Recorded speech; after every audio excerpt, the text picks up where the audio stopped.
Yes, we're live. Monday, our new time slot. Hello. What's up? Hello. You're picking up Ryan. Hey, Juniper. Sneaks up from behind, like peeks over my shoulder.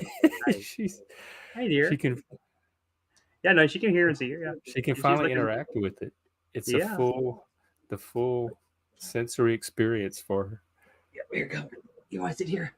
Yeah. Hey, Juniper. Hi, Susie. He's like, I see Daddy on one side, and I see there, and that's Jeff. That's Jeff, and that's Daddy. You know, Daddy. She sees you in the TV. Yeah, we see her. And herself too. She sees her mama. She sees her. She sees me. She sees you. She's looking at you right now, though. She's like fascinated with you. At the moment. She's like, what this is? She's like, yeah. She just started playing like she's never like she's never had like that thing that they say babies don't have object permanence, you know, where like if you like do like the peek thing, like they really don't know where you went. She's not like that. Like if you ever since she was really small, I mean I'm talking about like a month old, like if you covered up your face or did like that kind of thing, she would just try to like bat your hand away. She was always like anytime someone leave a room, she'd like watch them leave the room and wait for them to come back. Like, she never had that issue with like not knowing that something free exists whenever it's on her eyesight. So she's smart like that. If I put like a blanket over my head or something and say, "Where's Daddy?" She will come and she will find it. She will pull the blanket off me and look at me like what are you doing? Like, why are you doing this? she's like, I don't even know if this. I don't know if this is a game. It's just weird. Why would you do that? Anyway, so we're gonna check out some videos or something. Yeah, I'm gonna start with a few Twitter videos, and then we can go from there. Okay, cool. Let me change my settings.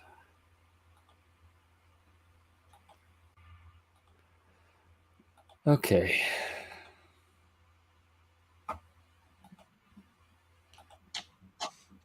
This one is a social experiment that this guy did on some of the Hamas protesters. Doing a quick petition to help Hamas free Palestine. You're all in? Mm-hmm. All right. Oh yeah, you're in? Easily. I just have to read terms and conditions just so you know what you're signing. Okay. By supporting Hamas freeing Palestine, you agree to the following. You agree that every Jew, Christian, and non-Muslim in the world must be slaughtered. I don't know about that one. You endorse making homosexuality punishable by jail or death. Oh, no. You don't agree with that? You believe Iran should use Palestinians as puppets to destroy the West? No. I'm glad I read the terms and agreements. You support strict Sharia law, which bans women from showing their knees, hair, playing sports in public, not being able to travel without a man's permission. Right. Not interested? Okay. You want a terrorist group that beheads babies and rapes girls to replace only democracy in the Middle East? Not sure that's something to support. So if I sign, I agree with this. Yes. Maybe no. No? Okay. Oh, no. Thank you. No. I don't support any of these two things that you just... So that just showed, like, these people are not, that's my big criticism. They're not using their head. They're going off of emotional reaction to propaganda. Plus, I mean, those people were stupid. I mean, I almost feel like that video is almost like could those people have really been stupid enough to realize that he was fucking with them at that point? I mean, like, clearly fucking with them. I mean, did they not tell? Did they think he was totally serious? Like, it gets worse. This one is very hard to watch, but I think it's worth watching. This is not a joke. This is true brain rot. Is this Russia? What is happening is wrong. It's wrong. There's no way to justify hurting someone else. Yeah. What do you think about what had happened on October 7th in Israel? Bring it to speed. There's so much that's happened, so I haven't kept up to date. I just know that Israel is doing what it's doing. So what do you mean by October 7th? On October 7th, when there was a raid from... Haven't you heard about what happened on October 7th? No, like I said, personally, I haven't kept up to date with every single thing that's happened. I just know Palestinians have now really gone for it. So please Tell me. I mean, when people in kibbutzim were killed, Okay. have you heard about this story? No, I haven't. So that's why I'm saying what I'm saying. But at the end of the day, we're talking about colonialism. We're not talking about racism. We're talking about colonialism. What do you think about the state of Israel itself? It doesn't have a right to exist. Well, being an African and being a human being, I don't think the state of Israel should exist. I don't think it should exist the way that it exists because it's at the expense of other people. What you're asking me makes no sense if you know what's going on. We are talking about colonialism. What does make no sense? I'm sorry. I'm talking about colonialism. How can no one see that Israel is a colonizer? Look what they're doing to Palestinian people. They have no right to do that. They just have no right. Which of my questions do you think are appropriate? All of them.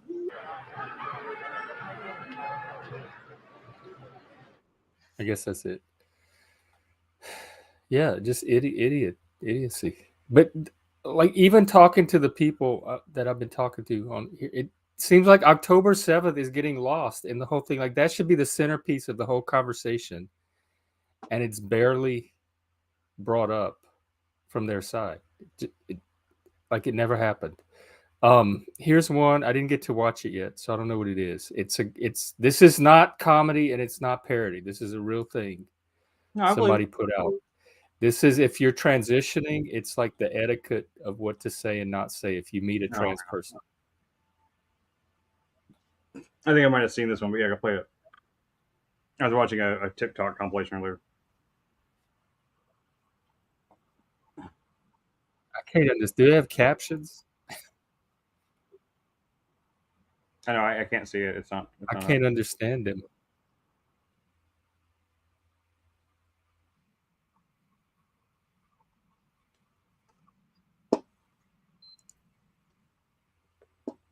I can't understand their accents.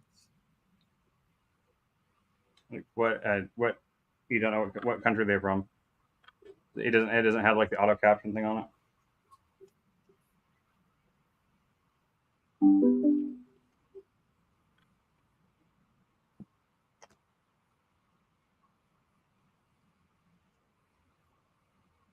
I got your foot. I got your foot.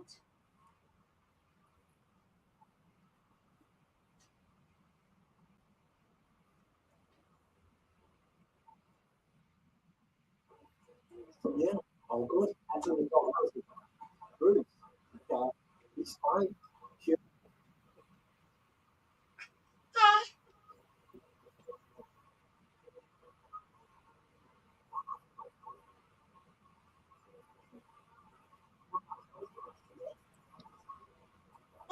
Acting is so bad. I can't see it. Can you? Am I supposed to be able to see it? See what? Oh, you can't see the video? No, I haven't seen it the whole time.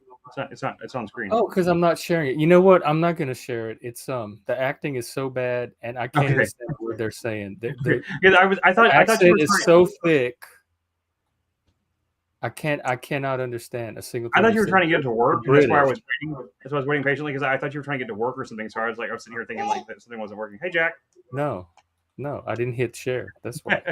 It's fine. I don't feel it's like not worth watching. It's so dumb. I'm sorry. I attempted to play it. And I have one more. You might have seen this one. Audio. Oh yeah, that's fine. We're playing videos right now anyway. So. Hi, Jack. This one is so bad. You might have seen it, but maybe some of our viewers haven't. This is a debate. The high school debate team, nationally ranked high school debate team, doing this Zoom debate. I did debate. Having a white debater on their team, which inherently means we have more whiteness than us. We obviously know that JJ's not white. It's pretty obvious. Go down onto our pick. We give you 3 words why we substitute all of their protests and affirm their protests. In a pick, what it means is you are furthering their cause just minus the whiteness.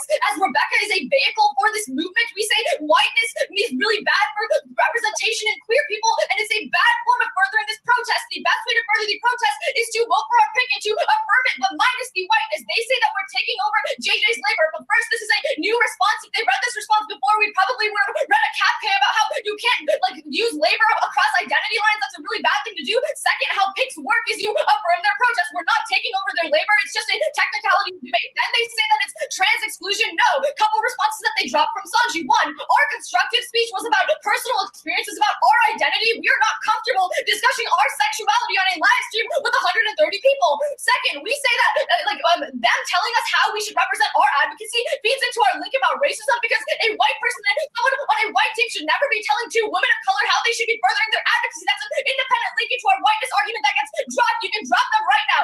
They say we should have read things about the Hall of Shame. It's an identity. We are not trans debaters. We don't want to do that. Also, they don't put anything about women of color or queer women of color in their case, which means they also link it to the exclusion. There's no independent offense off of this. Then at the bottom, all these stuff about the Louisville Project, their racist rhetoric and using the black labor as a way to further their advocacy is inherently racist. It's an independent reason to drop them. They say JJ wrote the argument, but no, Rebecca is a vehicle of the movement. You should never use a white person who's saying the Louisville Project and using it as an example of their advocacy in order to further a movement. Then using black suffering to advance in the tournament is just a bad thing to do. Then they say that it's just an example. A white person just shouldn't use a black person's suffering as an example of their advocacy. That's inherently a racist thing to do, and it's too late to respond to this argument in Final Focus, and it's the largest dropped argument. There's also another dropped argument that links into racism about how they're telling us how to represent our advocacy. I work in mental health. I don't know how to react. I can't believe someone gave meth to that poor girl. Gave what? I'm joking. I was a joke. Yes. I can't believe someone gave meth to that poor girl. She was hyperventilating the whole time.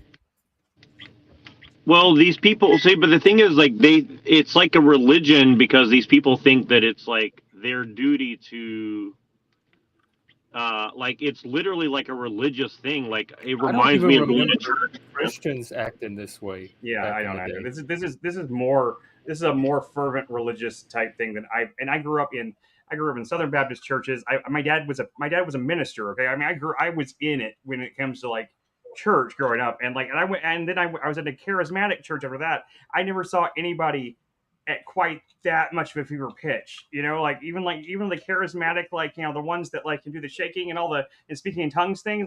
I felt like I was watching someone speaking in tongues. That's about the closest I think. I don't even know.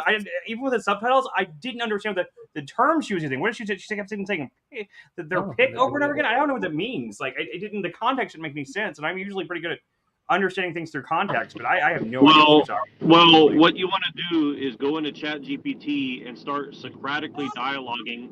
What is intersectionality? What is white supremacy? And you will see what they're teaching these kids. It's a very precise philosophical framework that is being embedded into them, and it's very subtle at first, and it gets progressively more and more intense. And if you go in and you try to go, and I encourage people to do this, try to critique intersectionality specifically, and also those other adjacent LGBTQ things. When you try to critique it, it will basically say, you ask it, what's the negative proof for your hypothesis? Because this is supposed to be a semi-scientific, rigorous ideology. They will give you the negative proof, and then you say, okay, well, what is the, can this be true? And they will basically explain to you that the negative proof is not reality. However, obviously, in my opinion, a lot of their negative proof of this philosophy is irrefutable, right? So it's basically like Marxism for this new racial thing, right? And those were like grade schoolers, right? Junior high. It's like what? Were those grade schoolers? I'm sorry, I didn't mean to high school. That's the nationally recognized high school debate team. Wow. Well, and the thing is this, from their my limited research into this ideology is, you cannot really argue against it. Number one, for the reasons I mentioned, that these people don't think that they can possibly be wrong. Number two, it is very rigorous in the sense that it's basically like if you take on the tenets of this belief, every time every critique proves the tenets correct. You understand what I'm saying? Like, Yeah. the very act of The you Kafka trap. critiquing it makes you part of the problem. So you see what I'm saying? Like, Yep. that's kind of, it's embedded into the philosophy itself, which is, I mean, it's absolutely genius, honestly. Like, philosophically, it's you know, people laugh about the intersectionality thing. Like, I think it's actually evil genius level shit. I don't You think know? it's bad genius. I have no idea why smart people are falling from it. I'm from Louisiana. I know not to argue with crazy people It's just a at rhetorical all. I threat. don't try to engage them or critique them or have a rational dialogue with them. Well, the There's truth no way she's capable of a logical argument. I can just tell that Well- from the couple of minutes I saw her on this video. Well, and the truth is, most people, even on the left, don't actually believe in this, but they're finding it useful. Now, Well, they rationalize it to themselves for some reason. I don't know if it's to keep their class privilege or what, but they do a good job of pretending like they believe it. well, and the truth is, it is very shocking to me that so many of these people on the left are suddenly anti-Jewish because you know, a trope on the right and the new right and the alt-right, and I think in general it's kind of well known that most of the left's funding comes directly from a lot of extremely rich Jewish people. So, Well, the Jews are split too. There's even anti-Zionist Jews. well, I can send you a video of a Jew who defines what Zionism is, and he basically says you cannot be Jewish and anti-Zionist. So, But there are. well, most Jews wouldn't agree with that. Well, I'm just saying they're on the left. They're out there. I think they count those as non-Jews. I mean, that's what they seem to say, that if you don't believe in Zionism, you aren't a Jew, basically. They're Well, but ethnically Jewish. I mean, as long as there's queers for Palestine, anything's possible, right? International Jewish Anti-Zionist Network. There's a whole organization for it. To be anti-racist, you must be anti-Zionist. Well, I mean, you know, This anti-Zionist network applauds Dr. Angela Davis's uncompromising commitment to liberation for all people. Right. Well, so they've just moved on past Zionism to globalism. That's it. That's really all it is. They literally have become the meme, the Jewish globalist meme. That's what they've done. They were like, Well, you know, fuck it. People keep saying globalist means like, you know, evil Jew. Let's just embrace it, you know. well, And I'm surprised to see, but one of the biggest supporters of Israel on the left right now is Destiny. So I don't know what that's doing to some of the leftist heads. wait, Destiny supports Israel, you said? He's very pro-Israel, and he's making some very intelligent arguments as to why, similar to the ones I've been making. So it shows he's at least reading the same sources I am and educating himself about it.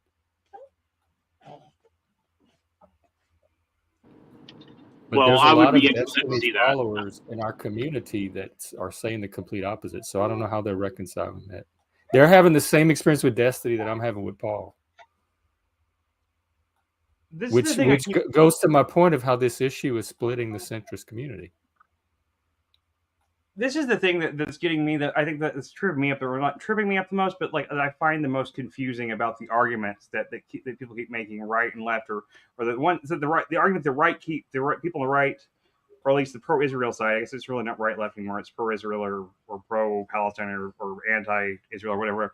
But is this thing that the reason that Israel is bad now is because that they have a right to respond and to wage warfare against their aggressors, but only but it has to be proportionate, is what they're saying. And even Paul and Rowan kept bringing up that there's a power differential, and that somehow is significant. Like, I've never heard. You understand? Israel has all the power. Israel has all the power. What? How does that change anything? Okay, let me give an analogy. Okay, do you remember what happened in 2001? You talking about 9/11? Do you believe the official narrative of that event? I believe what I saw on TV. We watched it over and over and over that day.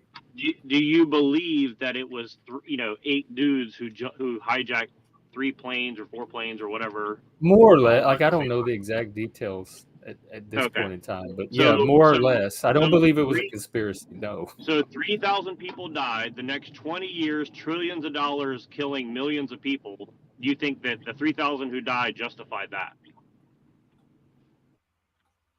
You talking about the Iraq War? And Afghanistan and just that I'm not sure about. That, like, ISIS, yeah. Okay. Al Qaeda, yeah. Osama bin Laden, yeah. Okay. So again,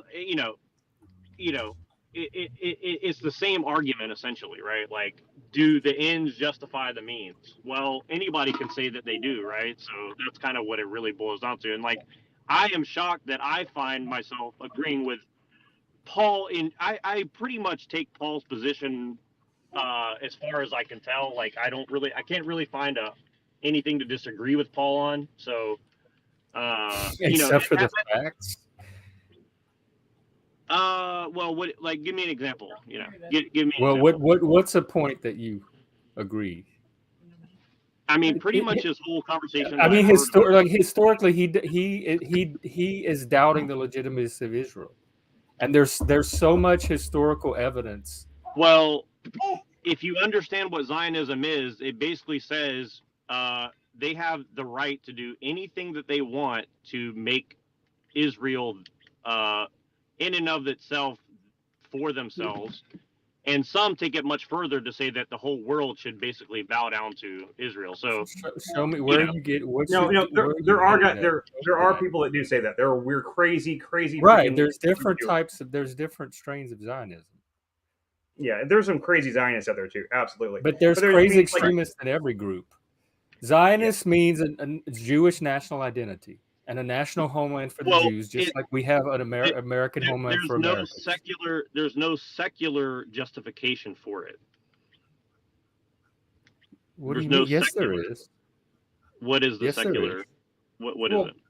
Post World War II, they really that the Jews are a nation and they have a right to a homeland, and they have historical ties to that area. None of that. You can take the biblical element out of all of that, and it would still be true.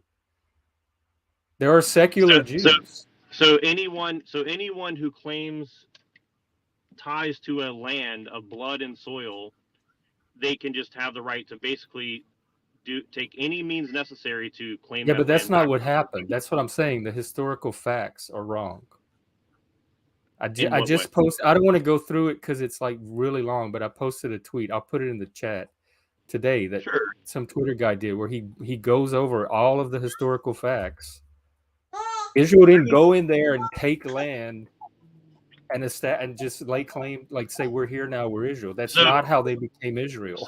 So I watched a presentation by Jews who talked about how they came in during the Ottoman Empire. They kept, the yes, they bought land from the Ottomans themselves. So that was all legal transaction. That wasn't them going and stealing land. They purchased land. At a certain point, yes, and then the Ashkenazi kept getting. Well, what point did it not become legal?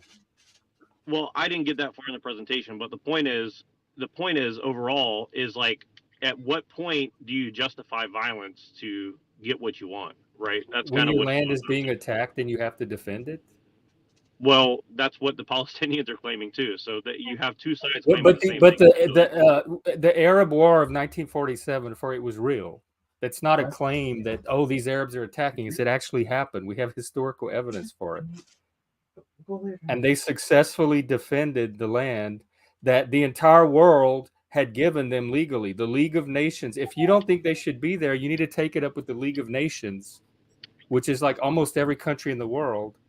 Sure. They are the ones that gave Britain the mandate to establish the state of Israel. Sure. It's not the Jews going in and saying, we decide we want this land, we're taking it from you. The entire world said, Israel, we agree that you can have this land. Here it is. Britain's going to administer it and help settle it. Sure, and then the question comes down to who controlled the League of Nations, who controlled the leaders of these nations, and who controlled that. And I mean, Well, does it matter? They represent the majority of the countries on the planet. It was a consensus from most of the globe. So if you question that, that's what you're questioning.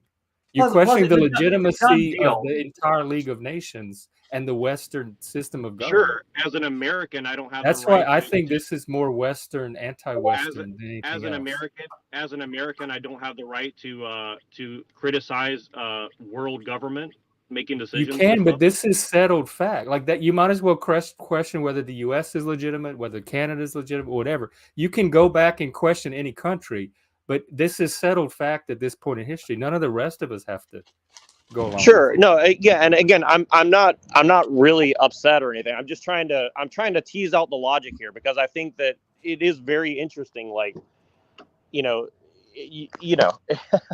I'm going to read this here. I'll share it. I'm going to just read this brief little part of this thread, but it's very much worth checking out. It's the Polymath on Twitter. A thorough review of historical records. So historical records shows that labeling Israel's land as stolen is not supported by facts. The return of Jewish people to this area began with legitimate purchases following the rules of the Ottoman and British authorities. These lands were sometimes, the establishment of Israel were backed by international agreement, especially following the UN's 1947 proposal to create Jewish and Arab states. Claiming that Israel's land was stolen overlooks the documented legal transactions, international support, and the defensive nature of Israel's wars. Such claims misread history and are unhelpful for advancing peace. Only with historical literacy can there be hope for peace and working together in the future. And that's my criticism of most of what I'm hearing from Paul and the left is the historical literacy. They seem to be captured by this religious fervor in place of historical, like reasoned historical literacy.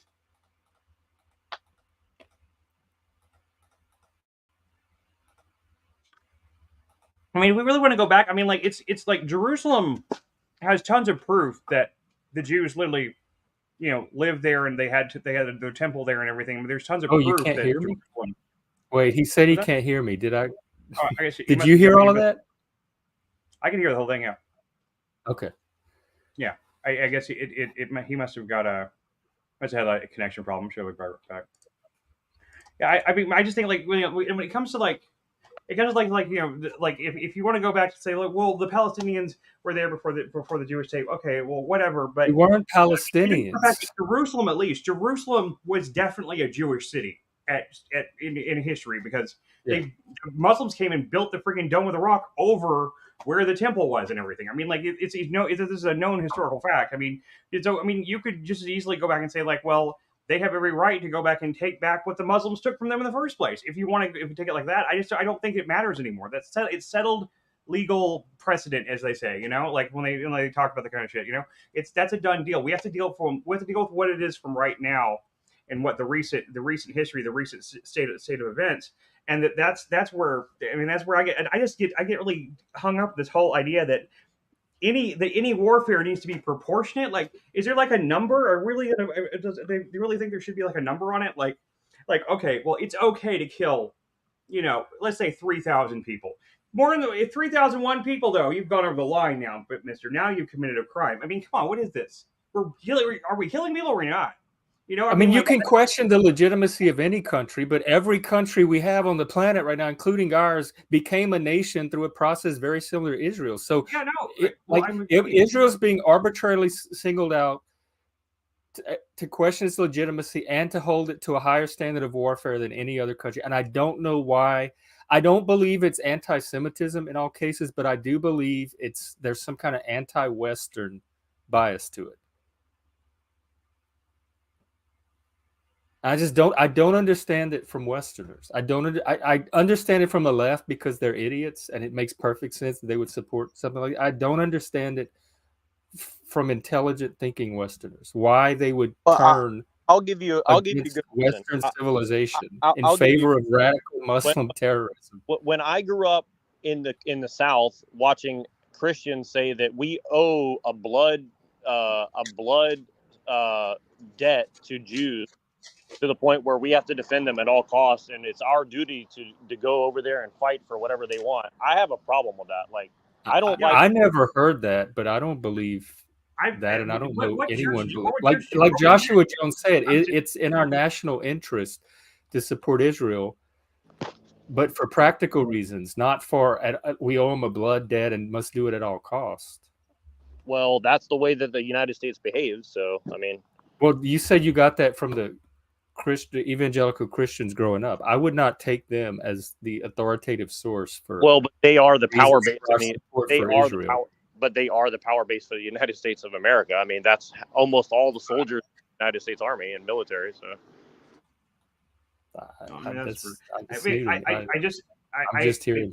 What kind of church did you grow up in, Jack? Because I grew up in everything from Southern Baptist to charismatic churches. I've never heard anything like that about Israel my whole life. So how many Christians in the United States don't believe that we owe Israel or Jews in general? None of the Christians I know have ever. I've never met one that ever said anything like that my entire life. But I mean, Biden does not impress me as every Protestant bowing to Christian belief to guide his administration. Every Protestant believes that that I know of believes that the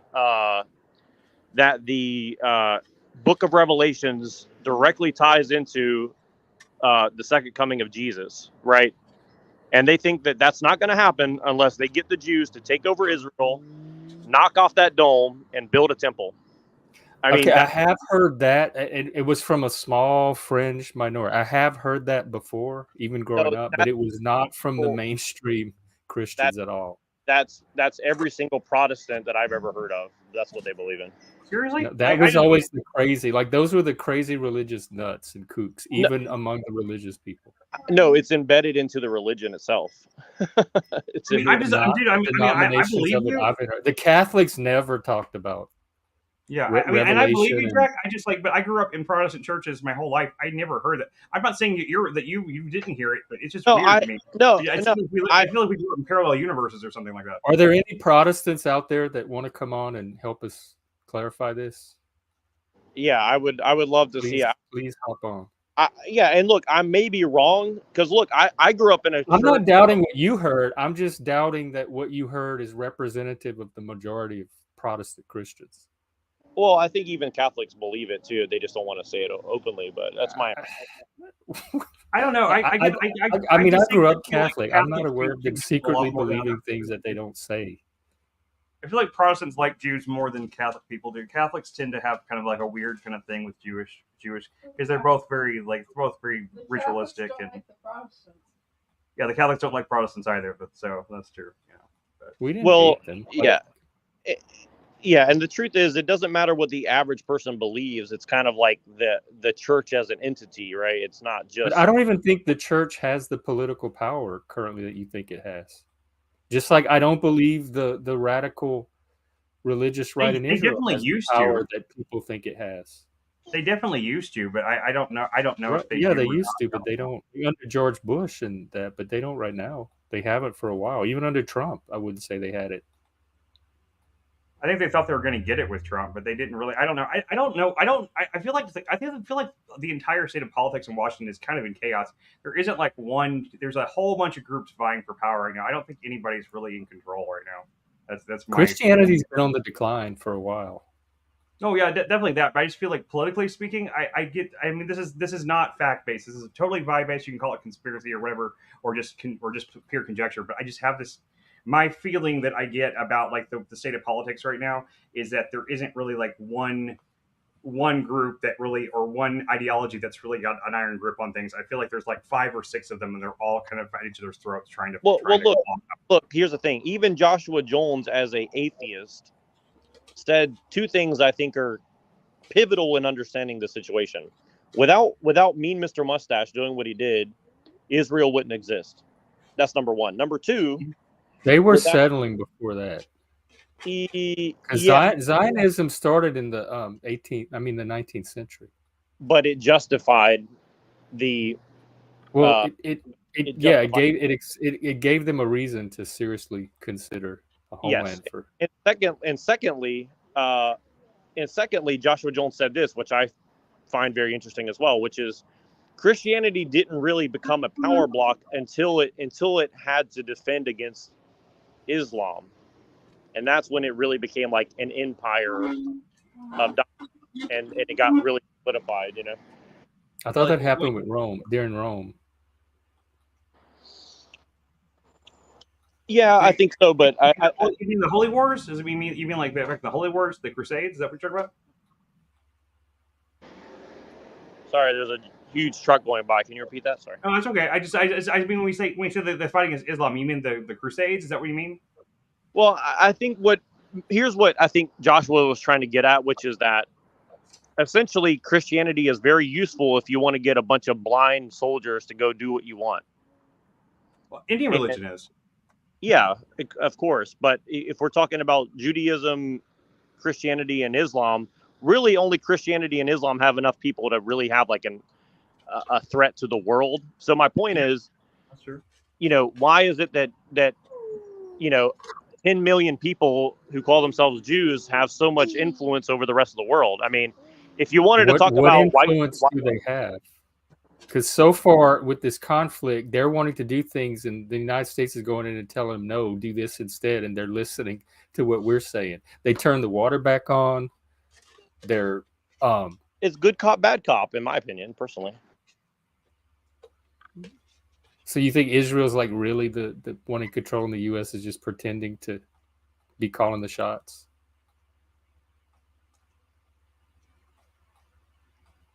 I don't know. I think it's more.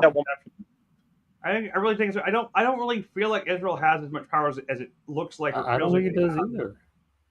I mean, I don't even know why. I mean, like, I see your point entirely, Jack, but like, I mean, like, I see what you're saying, and I see how it makes sense in one way, but it just, I don't want to get this. This is not fact based kind of thing. I hate being like this, but it doesn't feel right. I just don't see them having that much. I think it looks like they have much influence. I just don't think they really do for some reason. I don't know why. I can't put my finger on it. There's something that just doesn't sit right with me about that. And I'm not sure what it is. I do think there's something more to all this. I do think, yeah, dark conspiracy, whatever, blah blah blah. But I mean, I know, but I'm crazy. But I'm saying I do feel like there is something more to what's going on here, obviously, than what we can see. I don't think we're getting the whole picture at all. I don't think it's as simple as followed by a military. And just to be clear, I'm not trying to say that the Jews run the world. I'm not trying to make that argument. I'm saying I'm saying that they're overrepresented in the halls of power worldwide is what I'm saying. I don't know about worldwide. I mean, over in the part of the world you think they're in China and Russia and Iran? 100%, yes, I do.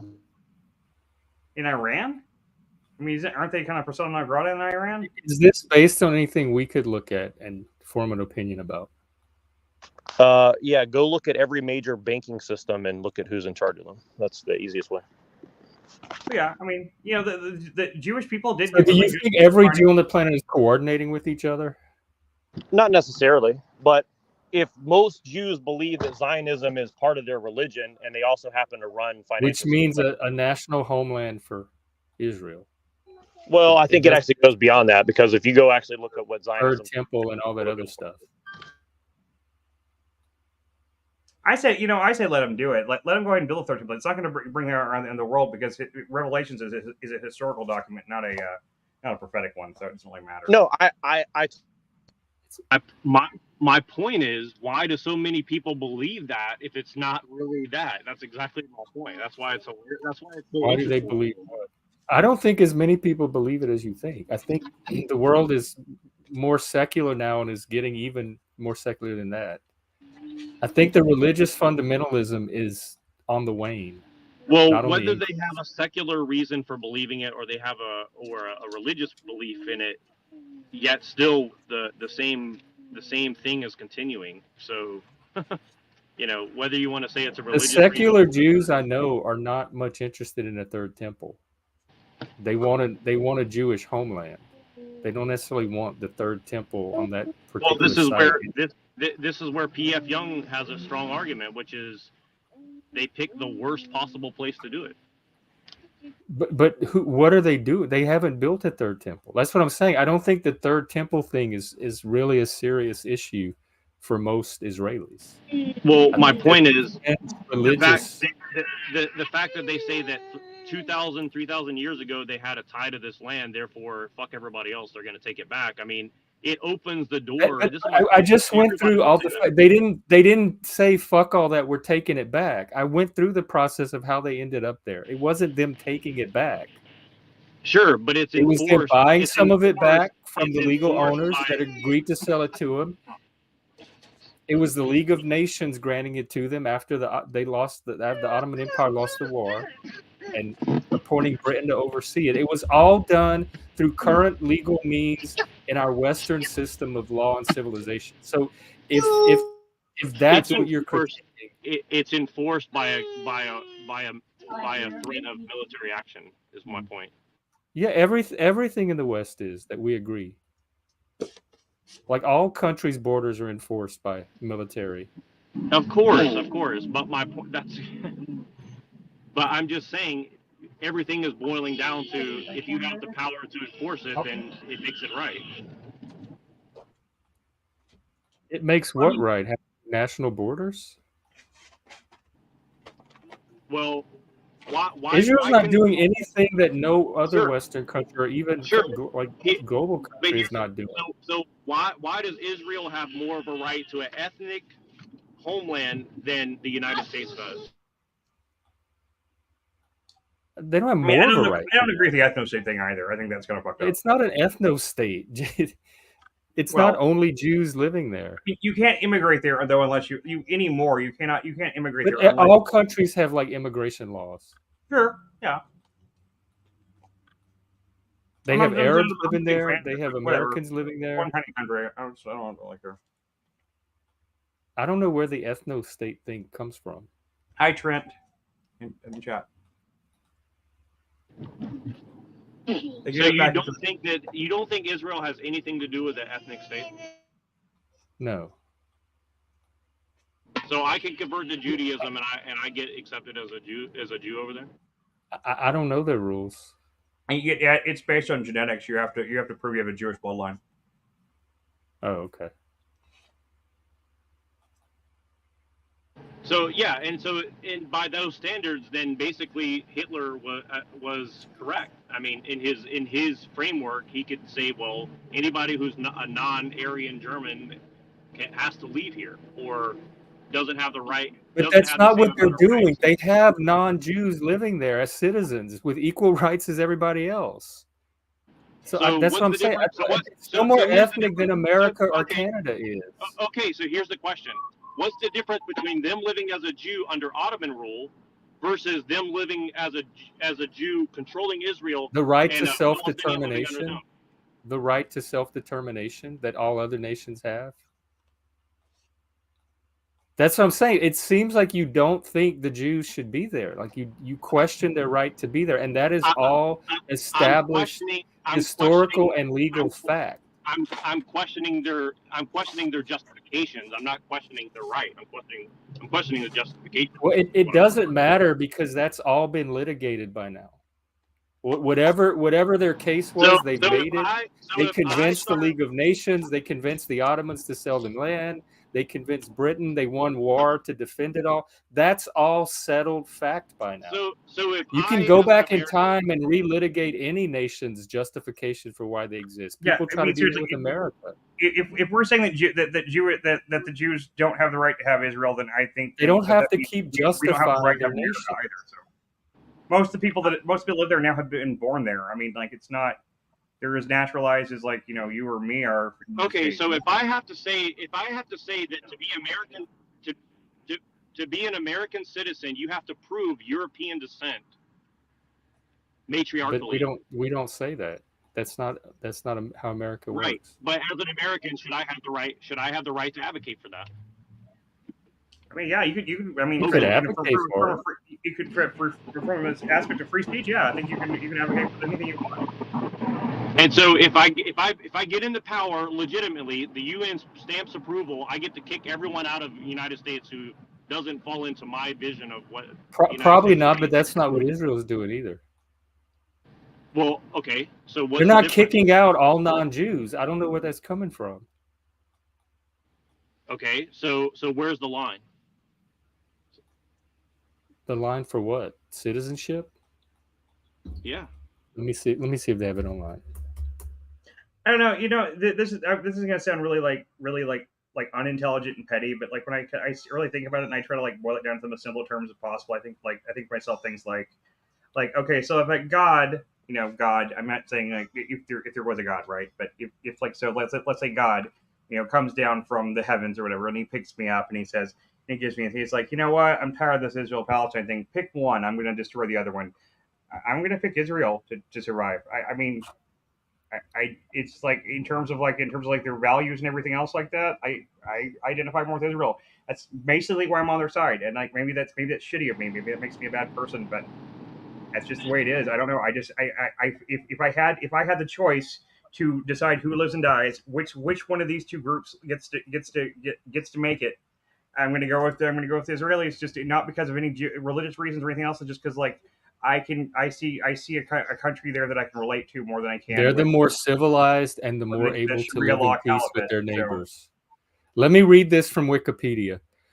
Non-Jewish foreigners may naturalize after living in the country for at least 3 years while holding permanent residency and demonstrating knowledge in the Hebrew language. Naturalizing non-Jews are additionally required to renounce their previous nationality. So they become solely Jewish citizens at that point. Okay, so if I say that America you have to speak. You cut out. Yeah, you cut out. Well. Every nation is going to have different citizens. They're not all going to be like America. I absolutely think we should have a national. I do think English should be our national language. I think English should be. I think that when they didn't pass that a while back, that was a huge mistake. English should definitely. I disagree, but that has nothing to do with how Israel does their country.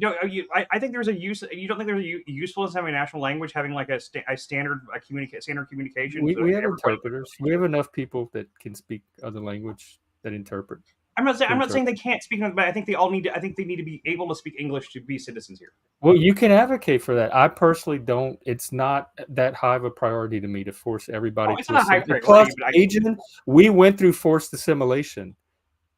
My people did. My grandfather's generation. My grandfather got beat in school for trying to speak his native language. They tried to beat English into him. That's why my mom and all of us speak English now. That happened with a lot of Cajuns. I mean, I grew up. You're not going to get me to be sympathetic to forced assimilation. I grew up with European Spanish speaking great grandmother and grandmother that barely spoke any real English their whole lives. I mean, I'm not saying that I do. I'm sympathetic. Yeah, and look, I'm not saying that I advocate for this either. I'm just trying to universalize the standards at which we're giving to these guys. Well, but no country that we don't have. That's globalism. We don't have universal standards for how all countries. I mean, we might have some. But you just said that it was the League of Nations that gave them the right to be there. So we kind of are, honestly. But they didn't set a universal standard for how every country in the world has to run themselves. Well, I mean, we have international law and stuff. So. There's something that bothers you about Israel, that you want to hold them to some standard that you think that they should be meeting, that no other countries are being held to. And I get the same thing with Paul. I don't think it's anti-Semitism. I don't think you hate Jewish people. But I think it is something specifically Israel, specifically having that nation in that location, which seems anti-Western to me. I am simply extremely suspicious of the justifications for all this. That's what I am. But that is water under the bridge at this point. You can be suspicious of the justification. You can pick any country in the modern world, and be suspicious of their justifications as well. But as an American, do I not have the right to tell my government, hey, you guys need to get the hell out of that business? Let Israel do what they do. Leave them alone. Bare minimum. No, I do agree. I don't think we need to be involved. Yeah, but that's separate from doubting Israel's right. Like thinking that America should limit their involvement in Israel is a totally separate issue than whether Israel is justified being there. Okay. So, let's just say that we just pull away, and then let's say that Israel gets invaded by Turks and Iran, you're okay with that, right? No, how do you get that out of what I said? Well, yeah. You asked me if it was we okay invaded- for you to if we invaded advocate your that situation. our government's out of Israel, and I said yes, it is okay. I don't agree with that, but it's Right, okay but for what you to advocate for that. But what again, I'm not saying I believe this. I'm trying to say, like, if I'm successful and the United States stops supporting Israel, and that's the result, you're okay with that, right? No, because I don't agree with your position that you're advocating for in the first place. Just like people can advocate to eliminate gay marriage, but I'm not okay if that happens. So what is it about Israel that America should put their blood, soil, their people, their It's treasure, in our everything in? it's in our national interest to How do we have. know that? How do we And know mostly that? to keep our word because of all the treaties we have signed. We have signed so many treaties with them. Every country breaks their treaties at some point, or otherwise nothing would have changed. So I mean, That's true. obviously. That's true. Well, I'm not going to advocate for America to break treaties. You can if you want. That's not. No, I'm not. I'm just trying to say, like, where's the ends of the logic? The people that tell me that it's strategically in our interest to have Israel in the Middle East and to support Israel, I believe them. I have no reason not to believe them. And what evidence is there for that, in your opinion? I don't know. I'm taking them at their word. The United States is the most geographically. I trust our military. I trust our intelligence agencies. I trust our strategic planners. I trust people like Joshua when it comes to. Why do you trust them, though? Because I have no reason not to. You have no reason not to. Like I trust my doctor when I go to treat me well, unless I have a reason not to, unless he does something that makes me not trust him. And you think that his profit motive has nothing to do with where you should analyze what he's doing? It doesn't matter his motive for treating me well. I just care that he's competent and treats me well. Sure. And so if he does a procedure on you because he's paid to do it, even though it doesn't actually benefit you, that doesn't bother you, right? Yeah, but no doctor has done that yet. Like every procedure, usually they only do procedures if it's necessary because the insurance won't even pay unless it's necessary. I would argue that necessary is in the eye of the beholder, When it comes to medicine, not so much. I mean, there's either reasons to do it, medical reasons to do it or not. When it comes to political power, I mean, it's like there's scientists who say it's more addictive than cocaine, right? So, I mean, look, I'm just trying to let's try to make it as honest and open. So you don't trust people in power, like you think they're more corrupt by power. I think that power does, in general, corrupt people. Absolutely, of course. It definitely does, but to more or lesser degrees. We also have checks and balances, and I trust in general that the system is going to work more with minimum degree of corruption. Sure, and in general, and this is coming from someone that grew up in Louisiana and lived in Vegas, which are two of the most corrupt states in the country. So I have seen political corruption at its maximum, and the system still clunks along somehow. Vegas is still one of the best ran cities I've ever lived in, though. Despite and in general, I get, and I kind of can agree to some degree with what you're saying. What I'm saying is the fact that it is run by basically a mafia, it kind of dispels that we live Vegas? Well, I would say that I think Vegas ran better under the mafia than it did under the corporations. There are people in Vegas that long for the days of mafia rule. Yeah, running well and running under a morally, running in a moral way are not necessarily the same thing. I think America is one of the most moral nations in the globe. Sometimes too moral, even. Almost. I agree. No, I 100% like if agree. we rate nations on a moral index, the U.S. is high enough at the top for me to feel comfortable. The average person, yes, I agree. But the amount of corruption at a high level to where we don't know where people's loyalty lies is important, right? Like we don't really live. There's no way to know that, and you'd have to show it before I start buying into it, because there's going to be some level of corruption no matter what. So I acknowledge that. I just think our nation does a decent job of managing itself despite whatever.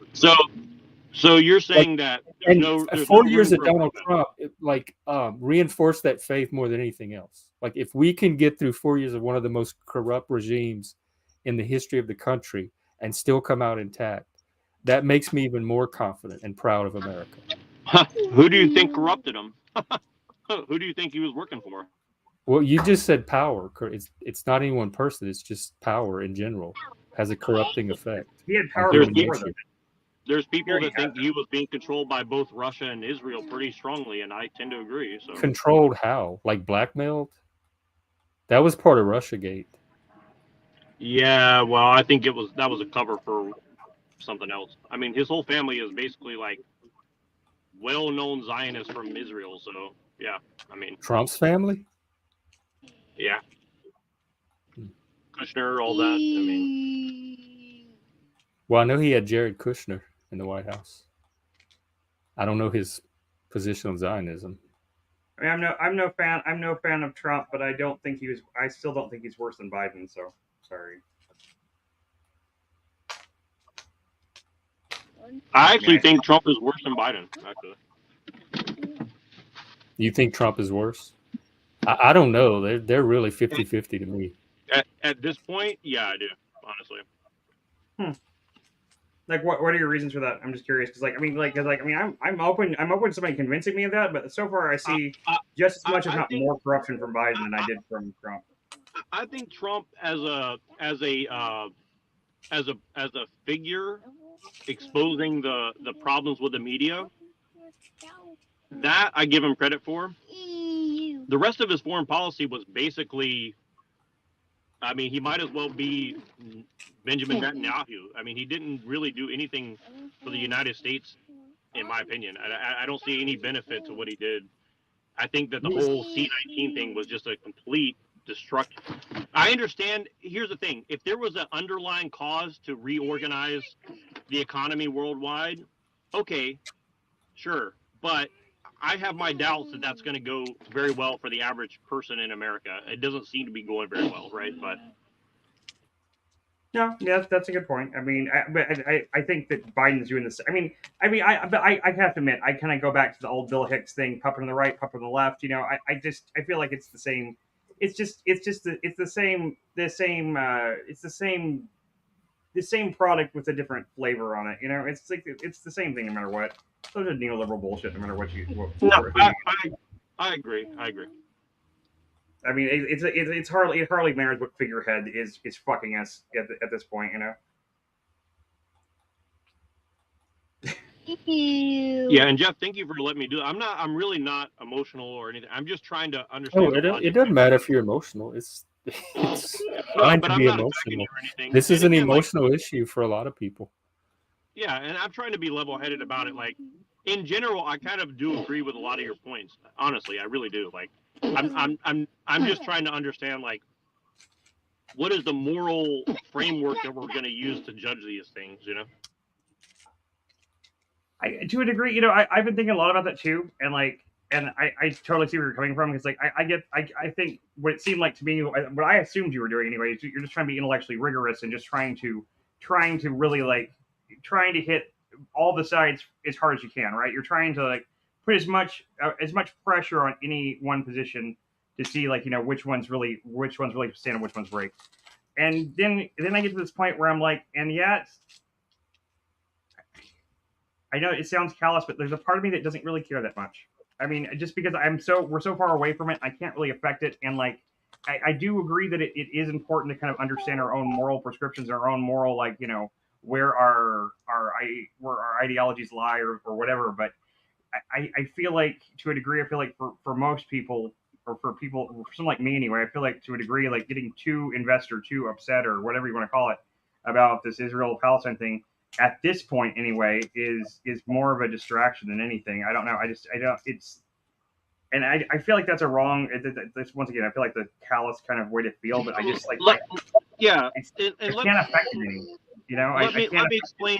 Let me explain kind of what I'm getting at as well. Like, you know, I don't take the left side really on almost anything, but the fact that these left-leaning people, even though they're doing it under, I would say, you know, dubious philosophical framework, like colonialism and all this, they are seemingly trying to say, let's not have another third world war. And I appreciate that. I don't think that's a danger. I think that's catastrophizing. Paul's the same way. Like he all of a sudden sees nuclear World War III. I don't see that. Well, to be honest, I don't really see that happening either. But I think the threat of it is pretty bad, just because people. I mean, I lived through the Cold War, and I don't feel any of the stuff now that I felt then. Yeah, I think we probably have more chance for nuclear war with the Russia-Ukraine thing still than I feel like or with Iran, Israel. Really, I mean, like and that's still happening. I almost feel too. There's a certain part of me that feels like this. They're focusing so much on the Israel-Palestine thing, not because it's really that ultimately important on the national stage, but so we're not looking at Ukraine and Russia anymore because like who knows what's really happening there. Yeah, but look, here's the thing: is like America spent the last 100 years at war. For what? What is the benefit of America? And again, like I'm open to the argument. I can see perhaps how somebody can see that, but I just don't think, like, to me, it's like there should be some better way of doing it, right? Like there's got to be some other way of going about this. At least at this point, like you said, let's take things from where they're at now. Like there's got to be a different way that we can do this other than like let's just go slaughter millions of people. I just don't. I don't think that. Well, that's we're not doing that. Are you talking about Israel in particular? Well, 1 million in Iraq and 1 million in Afghanistan in the last 20 years. I mean, well, yeah, but that we're not doing that now. And now we're getting this flood of refugees in the West because of what we did. I mean, like you're against Islam, but our actions brought them here. I'm not against Islam. I'm against radical fundamentalist Islam, just like I am But the what other I'm saying is, I'm against political violence.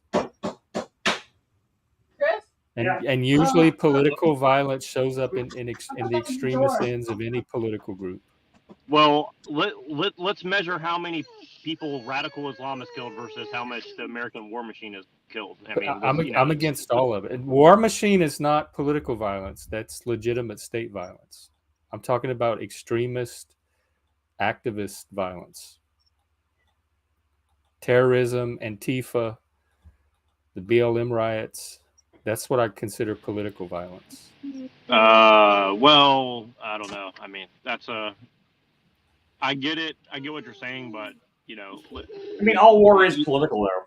So I mean, Yeah, but war is state sanctioned. Yeah, no, it is. But I mean, that's the reason it's political. That's my political point. Violence is violence which is perpetrated in order to achieve political goals. So when people call Israel terrorist because of what they're doing, it's not because it's state sanctioned. Hang on. Yeah, it's definitely not terrorism. Hang on, though. The definition, it's violence perpetrated in order to achieve political goals. Now, this is from Wikipedia. It can include violence which is used by a state against other states, war, violence which is used by a state against civilians and non-state actors, and violence which is used by violent non-state actors against states and civilians. So I'm against the third type and probably the second type. So when I say political violence, I'm excluding war, which Wikipedia does include in the definition. Okay. So I'm against non-state violence and like abuse or misuse of state violence, but war would not fall under that. And you said that like collateral damage, for example, is just going to happen. So if soldiers go in and do things to mutilate civilians' bodies, but it's in the attempt to get them to stop fighting against them, but it's by a state against another state, then you're okay with that. Well, don't we have like war crime tribunals to figure that stuff out? Well, there's some kind of process in place where there's accountability for that kind of damage. Assuming that those that are supposed to be holding people accountable aren't biased. I mean, first of all, I do assume that. We have to assume that in our justice system.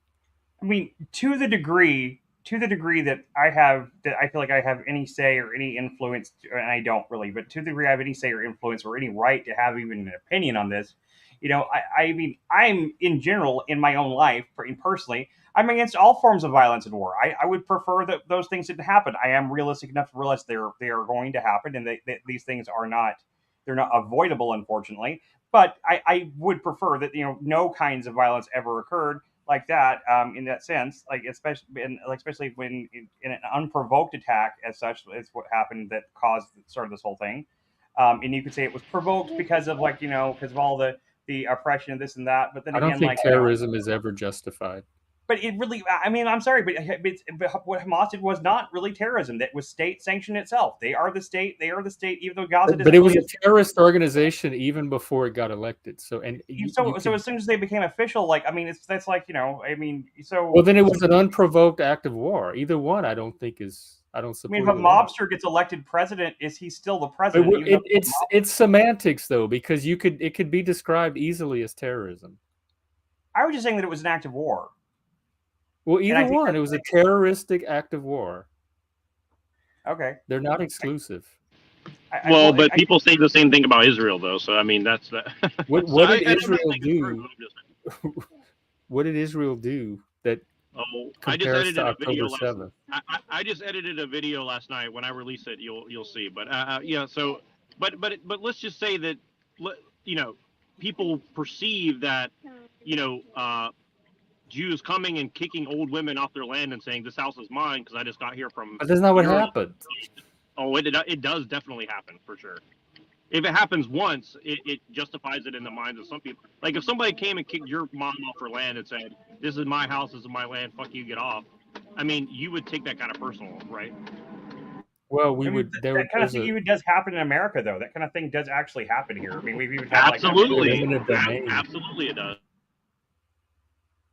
Yeah, I mean, like that kind of thing happens. That's what I was talking about with Paul with. If you're talking about the West Bank settlements, I don't think either me or Paul have a full, clear understanding of what's that about. From the things I've watched and the people I've talked to, the West Bank is not what people think it is. It's not Jews going in there and saying, "I want this house, get out."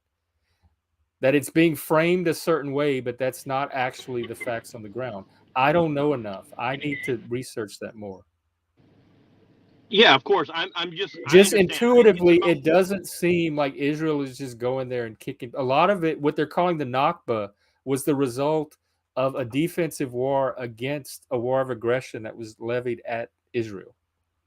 And then when they lost the war and Israel, in the aftermath of the war, when they took the land, it's all of a sudden the Nakba. It's all of a sudden Israel coming and kicking us off their land. They leave out the part where it's the result of them starting a war. So when the Romans went out and conquered, half the known world, and then they made mistakes and they weakened themselves, and the Visigoths came across and took them over, were the Visigoths wrong, or were they just taking advantage of a situation? It's the law of conquest. It's been a principle for. Yeah, right. So if Islam wants to come and conquer in a state-sanctioned manner, what's the problem with it, right? Why does the West? If Islam came and conquered us, what would we be able to do about it? I mean, there's something wrong with it in the sense, like what we're saying. That's really we're like the only thing we're actually litigating right now is the fact that so Hamas or whatever had attacks Israel, and now Israel is now fighting back against them. But Israel didn't conquer a state or a nation. There was no Palestinian state or nation to conquer. I didn't say that. I said that. I'm telling you that. That's how we're looking at it. That we're looking at it as Hamas being like like trying to conquer. If they were trying to conquer Israel, they have the right to try. But if they get wiped out, if they wipe out if every Gazan gets wiped out because they try that, I think that's on Hamas and not on Israel. That's my opinion. I think that but that's a convenient excuse for Israel too. You have to, pro qui bono, right? Qui bono, man. I mean, sure, and granted, like this could all be there could be shadowy things going on behind the scenes that we don't understand, we will never be privy to. But based on the facts that we have, that's where I stand on it. I stand there, and based on the facts I see it as like yes, like Hamas. It's like pretty much any country has the quote unquote right or the choice at any time. If America wanted to try to I don't know if they want to try to invade both Canada and Mexico and try to take the whole North America and all of North America all for itself. I mean, I think they probably could do it first of all, and I think that like they could try. They'd probably get a lot of hate and there'd be a lot of people that would push back against that. But I mean, like they could, America could try to do that, and if they and when the countries resisted and fought back, it wouldn't be on the countries that are fighting back, like the people they killed and the Americans they killed would be on America, not on those people, because we're the ones that instigated it. That's where I feel. I mean, if you instigate a conflict, then it's on you. Whatever casualties happen at that point, it's on the person that instigated it, and that's just the way I feel about it. I mean, if I walk into a place with a gun and start shooting, and then I get shot by all the people in that place, that's not their fault for killing me. That's my fault for opening fire. So why did Mean Mr. Mustache annex Poland? Why did he annex Poland? Is that what you said? Yeah. I don't actually. I do know some World War II history, and I don't remember the actual answer to that right now. I don't know exactly either, and I'm going off fuzzy memory, but I'm just saying, like, once you start, it's my point is overall, it's anyone can say from their point of view who instigated what, and so we have to kind of go in and judge. So you don't think October 7th was an instigation? It's so clear somebody to has me to go in and judge that it was. Well, there's no ambiguity around it for me at all. Oh, there is definitely ambiguity because maybe it's not provocation. Maybe they had a right to do that. Maybe sure, none of that. It crossed my mind not once. Somebody on the inside of Israel obviously allowed something to happen, or they're so incompetent. Obvious to who? Obvious where? What? Show me what you're looking at that's obvious. Go see very famous people who analyze this stuff as an expert on warfare. Do you have any of them I could look at? I sent some of it, yeah, but I don't know, man. Like, this is one of the reasons. This is one of the reasons I also am coming down so hard on Israel's side too. It's because I hear propagandists like using such ridiculous arguments to justify and to defend Palestine and Hamas and this stuff that we were talking about this yesterday. Like I was talking with Jeff, like Brianna Joy Gray on Rising the other day was like if she started out the segment, she was like basically they played this clip where like the leader of Hamas was on some Palestinian news network, like literally saying like verbatim, like I mean I'm not here. I'm saying, okay, hold on. They were going to keep okay. So 40 babies supposedly got beheaded. Okay, now there's thousands of dead children in Gaza, which is a non-defensive act. No, I'm not talking about that. It's not within your border, so it's not what I was going to say. Yeah, but those children are the result of Hamas. Hamas's actions and Hamas's failure to protect their civilians.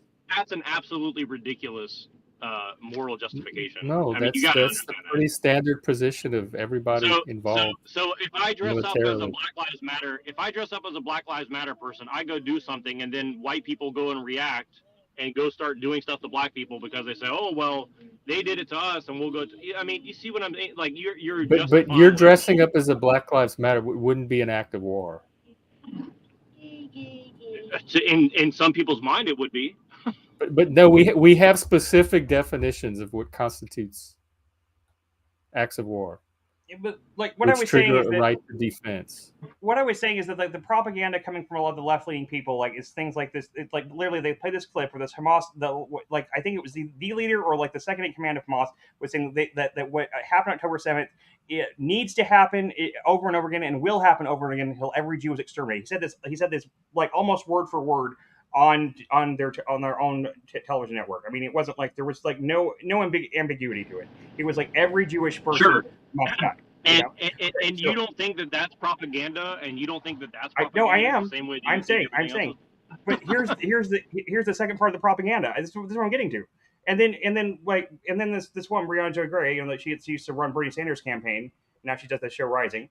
And she comes out and she says like, well, she said like, well, I think he's just being hyperbolic. I don't think he really means it like that. And basically, he has all these like soft kind of like things like I just think I don't think you understand like where they're coming from. It was like just bizarre cope, right? And then later on in the same broadcast, like she brings up this thing. She's like, well, because they're her co-host slash combatant Robbie was saying like was making the point about the fact they went into this music festival and killed and she's like well did you not see the report where Hamas even said that they didn't intend to attack the music festival, it just happened to be there and on the day that they were trying to adjust it, saying that it was somehow less bad because they didn't know there was going to be a music festival the other day, so they just they took the opportunity to kill a bunch of people, but it wasn't planned, so I guess it makes it better. I'm saying there's some weird cope happening on the left side of things that really it's like bizarre logic that I don't. But by Israel's law, all adults are part of the military. So technically, every adult is a military target. So no, they're all required to have at least 2 years of military service. I used to be pen pals with an Israeli girl when I was younger, and she told me the whole thing. Like they're all required to sign up and spend 2 or 3 years, maybe even 4. I think it's just 2. I think they have a mandatory 2-year service in the military, but after that, they have the choice to stay in as like kind of reserves, kind of like but they also can choose to not to no longer be in the military. Now now granted that was 18, 20 years ago. Maybe things have changed, but that was the way it was then, and I could be totally wrong about that now, but that's the way it was then. So I don't know about now, so I should probably keep my mouth shut. Yeah, and again, I'm just trying to tease out the logic because from a certain point of view, you can see how they would say, well, any adult is potentially an enemy combatant. Of course, I'm not saying that it's right. I'm just saying like if you're looking at it from a pragmatic. But they weren't at war when they did I'm not that. Interested they in how Hamas thinks or how Hamas rationalizes or justifies their terrorism. I don't try to get into the psychology of serial killers either. But you're saying that Israel has a blank check to go just slaughter however many people they see fit. It's a blank check, but they haven't done anything that crossed any line. They could have flattened Gaza by now. They didn't do any of that. Yeah, I agree. Like, Israel literally could have nuked the fucking thing. Even international law doesn't give them a blank check. There's definitely war crimes that they could be accountable for if they commit them. So they're operating within the established parameters. They could have put neurotoxins in their water supply when they turned it back on and killed them all if they wanted to. If Israel wanted to wipe Gaza out, it has the ability to. We know that it does. But there's something about Israel that people don't trust or are suspicious of, and they're being held to a higher level of scrutiny. I just like and a higher standard. And I don't think it's anti-Semitism. I don't think it's just because it's Jewish people. I think there's something about the idea of a Western nation in that region that really bothers people. Oh, well, I don't know if it bothers them because they think it's not justified, or it bothers them because it's Western and it's a non-Western land. They don't act that way toward any other Western nation. I'm not going to say my personal opinion what's going on because I don't want to, turn this into a conspiracy theory thing. But what I will say is this: I don't think that the Islam. I don't think Islam is the threat that people think it is. I never once said that. I don't either. I think radical fundamentalism is Islam, but I separate that from Islam as a religion. Because pretty much, if the West just stopped messing with the Middle East and traded with them, you really wouldn't have a problem, right? I mean, it would be their problem to deal with, and we'd have our problems. Well, they were working on the Israel-Saudi talks. So, for the West, Israel just seems to be a problem strategically. Like, what is the deal? Like we could just be trading with the West with them, and and that would be the end of our problems. Like, I don't understand, why do we need to be involved? So if Israel weren't there, then suddenly we'd be happily trading with the Middle East, but Israel's the thing getting in the way. Well, the United States in particular doesn't need to trade with the Middle East. We have at least 100 years of oil of our own, and we're working on technology to get rid of oil. So what is the deal? But at the same time, that 100 years of oil, like if we suddenly lost access to the Middle East oil, like the price of that oil would go through the roof so fast that no one would be able to afford it anymore. He doesn't see the Israelis as part of the Middle East. He sees them as Westerners, just like the woke sees them as oppressors. Well, Europeans didn't live there full time. But you do too, don't you? You're always saying that you see them as a Western democracy. I mean, you say that all the time, Joe. Yeah, but historically they're Canaanites, just like the Palestinians are. Like he sees it as the true, like people that don't belong on the land. I can see them as Westerners, but still see them as people that were part of that land historically. I honestly, I can't. I think he thinks there's a bunch of Europeans that came and kicked natives out, which is what the U.S. did, and established a country there. So maybe they're playing out their own like doubts and insecurities about the U.S. through Israel. It's their shadow. But that's not what they did. They were returning to a place that they historically lived. Yeah, I mean, I know. I was just saying that about Jerusalem earlier, but at the same time, honestly, I don't give a shit about any of the historical stuff. I don't think at this point, I don't think it matters. It's set, like I said, it's settled law that like the one. This is the board is set like this right now. The board is set where there is Israel, there is Palestine, and it works like this, and that is how those borders are, and that's how they're going to be unless somebody actually nukes the other one or something like that happens that causes crash or everything. There's not going to be there's no backseas. There's no way that it's just going to go back to the way they think. There is no possible world in which Israel's like, yeah, you know what, we were wrong, guys. We're going to get out of here. We're going to find somewhere else to settle down. That's never going to happen. It's just it's silly to even like mention it as a possibility, in my opinion. I just don't think there's any world in which that happens that isn't like that where it's not caused by a wizard. You know, like a magic wizard comes on a unicorn and makes them and casts a spell that makes it happen. Maybe then, but you know, outside of the wizard thing, I think we're pretty much going to be stuck with Israel where they are. You know? Well, no, and look, here's the thing: is if you're going to say that the Jews have a right to their homeland, why don't the Christians or the Scots or the English or the French or anybody else have a right to it? You see what I mean? Don't the Scots have a homeland, and the English and the French? Yeah, go to Scotland and see the amount of, since it's not a nationality, it's a religion. Go see the amount of immigration in Scotland. You know? Well, that's on them. I mean, they have a homeland. If they want to open it up to immigration, that's on them. Well, I don't think they want it, and I think that's why a lot of people don't like Israelis because their influence in countries says open your borders, but we're going to close ours. I mean, my understanding is it wouldn't exactly be cool. It wouldn't like if I decided like I was going to pack up and move to Gaza or to Iran or something. I don't think they'd be all that cool with that either. I'm not saying they're officially an ethno state, but I don't think they'd be too friendly to a Westerner like myself. Like just oh, like, absolutely they are. If you have a business reason to be there and you're helping them, if you're aiding them in their yeah, okay, so they're making money off you. I'm talking about just in general. Just you just want to immigrate, like is what I mean. Like, and that's pretty much the Jews are the same way. If you show up there with enough money, they'll definitely let you stay there. They will in any country. There's no country that's not going to take your money if you got it. Sure, but that's not what's happening in the West. And we don't have a right. We're being told in the West that we don't have a right to borders. We don't have a right to an ethno state. We don't have a right. No, I completely agree. No serious person is saying that. No, there are serious people that are saying that we should have borders in the U.S. That is true, and it's stupid. It's completely ridiculous. But I mean, who's saying that? There's a lot of people on the left that seriously think that we should get rid of our borders entirely. Yeah, but who that I should take seriously is saying that? I don't know. I mean, if Marjorie Taylor Greene's saying it, I don't care. If Biden's saying it, that's a different thing. No, Marjorie Taylor Greene she would want she would want extra borders. I think I'm pretty sure would be her thing. She'd want extra layers of borders. But I think I think what probably like Marianne Williamson seems like. I don't know if she said that or not.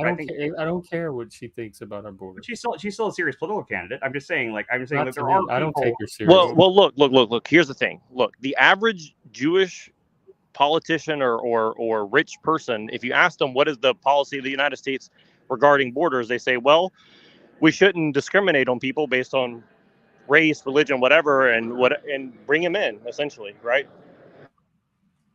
That's it. Yeah, I don't think the open border movement is going anywhere. I don't take it seriously at all. Okay, but here's the thing. Open in the South right now, they really are. Here's the thing. If you go and you say Israel should open up their borders and let whoever want to come in, they literally put people on a ship and ship them somewhere else. So no, I mean, but I'm on the side of like I don't think that we should be doing it. I don't think that they should have to do it either. I don't think either country should have to have open borders. I don't understand like why that's like who's saying that like in this conversation. Who's been saying that? I'm confused. No, but what I'm saying is there are a lot of people with a lot of money and influence in politics who are Israeli dual citizens who openly pay to have this policy kept in place. So people see it we as have an open border policy? Yeah, we do. More or less. We basically do. Yeah, we absolutely do. There's like 10 million a year pouring across the border at this point. But is it open border? Our southern border is essentially open right now. Like they are just pretty much like they are not stop like literally. I mean, I've seen footage of it. Like they're not stopping people like coming across all these refugees. Like just keep like cut. They literally walk up. They walk past the checkpoints. They But open border is a specific thing. I know, like the border is codified into law. Just because they're not enforcing existing law doesn't mean that we have officially open borders. No, yeah, but if it has the same effect, it's effectively it's an open border. That's what we're saying. I think that's what Jack's saying too. I could be wrong, but that's not U.S. sanctioned. That's not legally sanctioned. Well, it is because the U.S. is letting it happen. But I don't think it should be, and I don't. No, legally that would be something passed by Congress or some executive order that say we are now opening this border and ceasing all border patrol enforcement. It's a rhetorical framing of it as an open border, but if on paper it is not an open border, in policy, in law, it is not an open border. That's a rhetorical. What does law matter if in actuality, because they matter. Because when we're talking about this, just like Israel's right to exist matters based on the existing codified law, stuff like this matters. You don't just get to call something open borders to bolster your point when it's not actually that on paper. Because people are using matter. Because people are using international law to supersede national law. What are you talking about? That's how they're justifying these people coming over here. They're saying they have a human right. You can't turn them away because something bad might happen. But who are they? I'm only concerned what the U.S. is doing because it's our borders and it's our responsibility. Well, then Israel should have nothing to do with anything the United States has to do with. But okay, but yeah, okay. So let's. Just you're saying it's Israel that's in the U.S. keeping the borders like. I'm saying there's a lot of government to keep the borders open. I'm saying there's a lot of dual citizens who have no problem with all the people coming to our country. But if you say that people have a right to go to Israel, they have a big problem with that. I just read the requirements from Wikipedia on how they can become Israeli citizens. Double standards are right for all humanity, though. I mean, I don't agree with it either. I mean, I'm agreeing with you that like, yeah, it's wrong, but. I mean, I can't exactly. I don't understand how we can change that exactly from what us like these like us three. I mean, I don't understand like there's nothing. Well, my point is, you can't criticize Israel, but you can criticize the United States or whoever else all day long. I'm not criticizing Israel for open borders. None of us said that. I mean, I can criticize. I think there's plenty of things to criticize Israel for. Certainly, I just not in particular in like their response to this conflict. I think there's plenty of reason to criticize them in general. I have no dog in that fight at all. I have no Jewish. I don't really know any Jewish people that much anymore. I used to know a few. I'm not from a Jewish heritage. I don't have any Jewish family or any kind like that. And I don't. Yeah, and look, I'm not even saying I'm against Israel or whatever. All I'm saying is that the hypocrisy and the moral like malleability is just like ridiculous. And I'm not saying that of you, Jeff, because actually I think you're one of the most consistent people. You actually are open with what you say. So I'm not saying this against you at all. I'm just saying like as Americans, it seems strange that we're not allowed to like really look at like, okay, these guys are like basically running our foreign policy and they do things the way they want to do, but then we as Americans don't have the right to advocate for the exact same thing here in America. That's odd. What policy would you want to advocate for those things in America?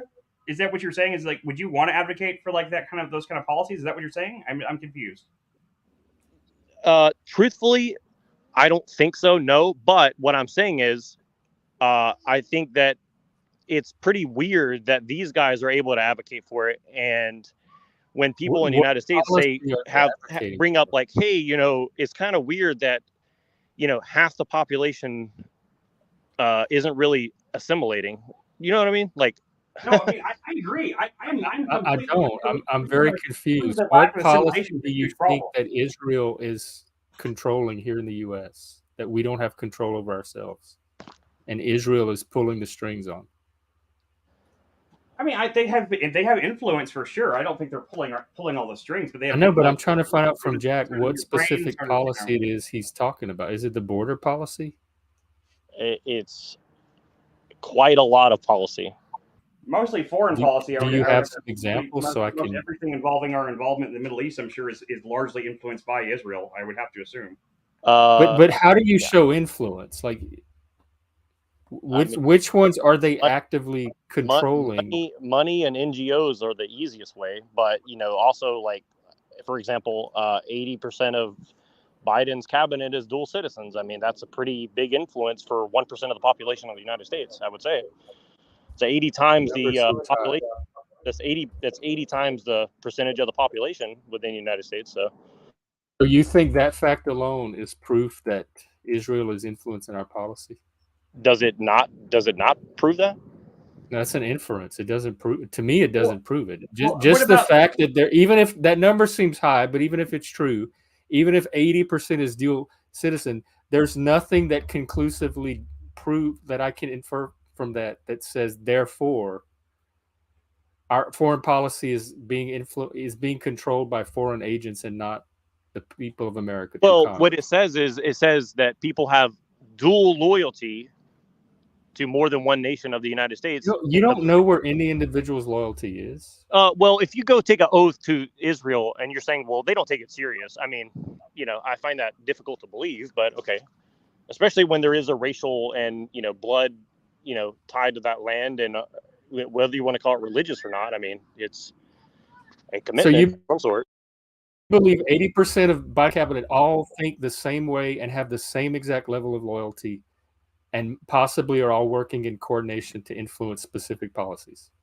Whether they have to go into a smoky room and make decisions together, they in general have the same. You think they're all aligned in this on this agenda or this loyalty?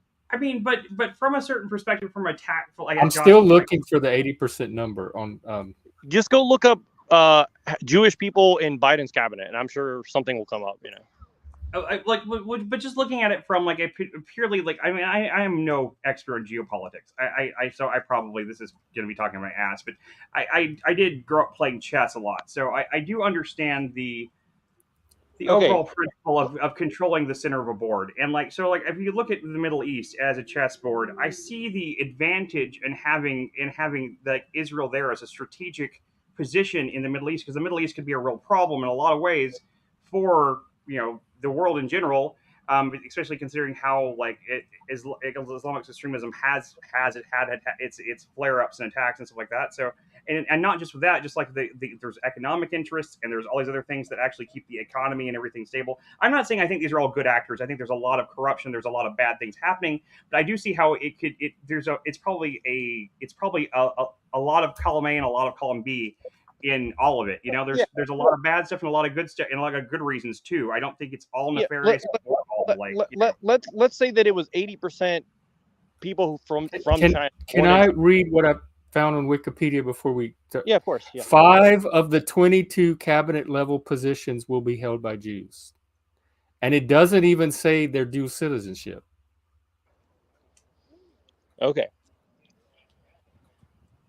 So you're saying so 5 out of the 20, that's 25. What is that? 25 out of the 22 are 22. Jews, but we don't know that they're dual citizenship Jews. They could be American Jews, like strictly American Jews. So that's why I'm like this 80% figure seems odd to me, and I was looking for something definitive to back it up.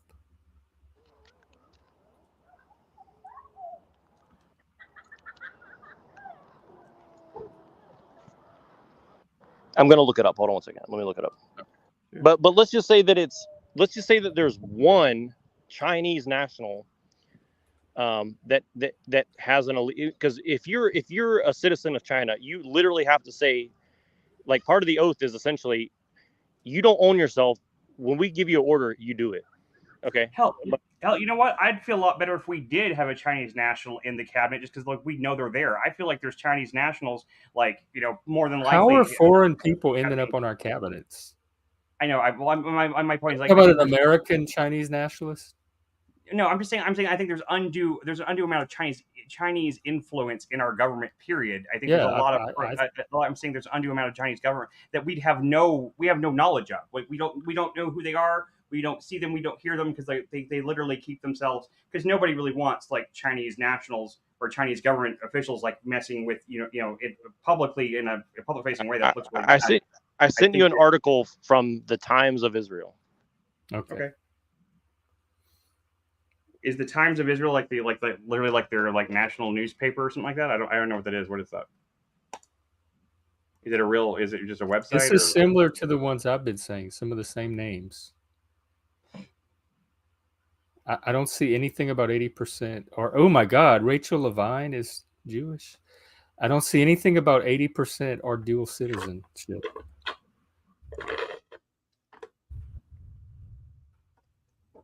So this is a pro-Israel site, looks like, right? As far as I can tell. Jews are the new whites. It's like, oh my God, look at all the Biden's cabinet is too white. It's too Jewish. So the CIA director Merrick Garland is Jewish. Okay, well he's clearly he isn't. Is he supposed to be like which ones are the dual citizens? Do you know, Jack? I'm not being a dick. I'm just like, I'm curious because I have no idea. Like none of these people even look Jewish to me, so I can't tell. Yeah, and look, it's something that I heard. Perhaps I'm wrong, but regardless, it's a lot of people with influence that is overrepresentative of the amount of them in the United States. I mean, you think they all think alike? Not even all Jews think alike about Israel. Well, if a majority of Jews think that you have to be a Zionist in order to be a Jew, I think that is an important distinction to make. Yeah, where do you get the statistic? A lot of that is inference. I mean, I could believe that. I just don't know where I just wondering where you get that information from. I just I'm not saying you're wrong. I just don't. Where does that figure or that concept come from that a majority of Jews believe that? Because I've only known a few Jews in my lifetime. Admittedly, I'm not like I don't know. I've never known a lot of Jewish people. The few I knew didn't even ever mention Israel once. Like it was like never even like or Zion or anything like that. They never even it never came up once. And like a couple of them were good friends of mine that I had long conversations with. One was my therapist, and I'm just saying like I just never heard any of those people mention it. So I'm not saying, and that's a very small sample size. I'm not saying like that gives me like authority to say like this is definitely not happening. I'm just saying like I just don't. I'm just wondering like where you're, because I watched that video that you showed me last night. And there was definitely some crazy extremist nutters in there that were saying some absolutely batshit crazy stuff about how everyone needs to bow down to the Jews and stuff like that.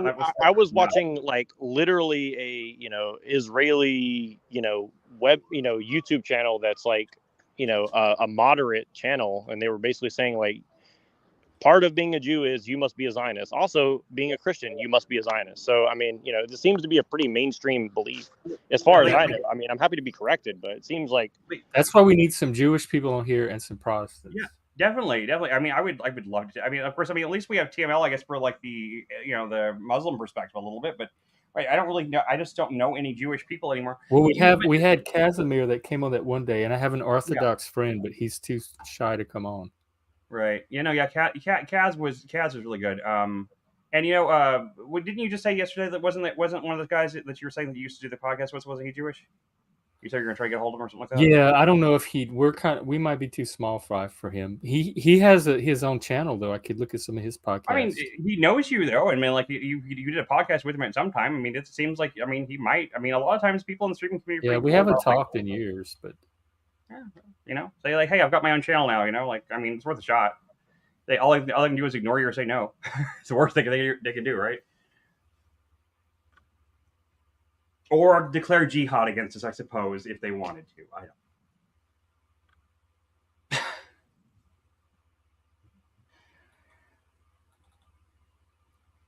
I don't know. There's this part of me that just every time I start talking about this part of my brain or something in my chest or something that kind of like nags at me, just makes me feel like you're focusing on the wrong thing, kind of thing. I feel like it's like there's like this thing in my brain. It's like you're just looking at the wrong. Like this. That's what I feel about Paul. That was my critique of Paul.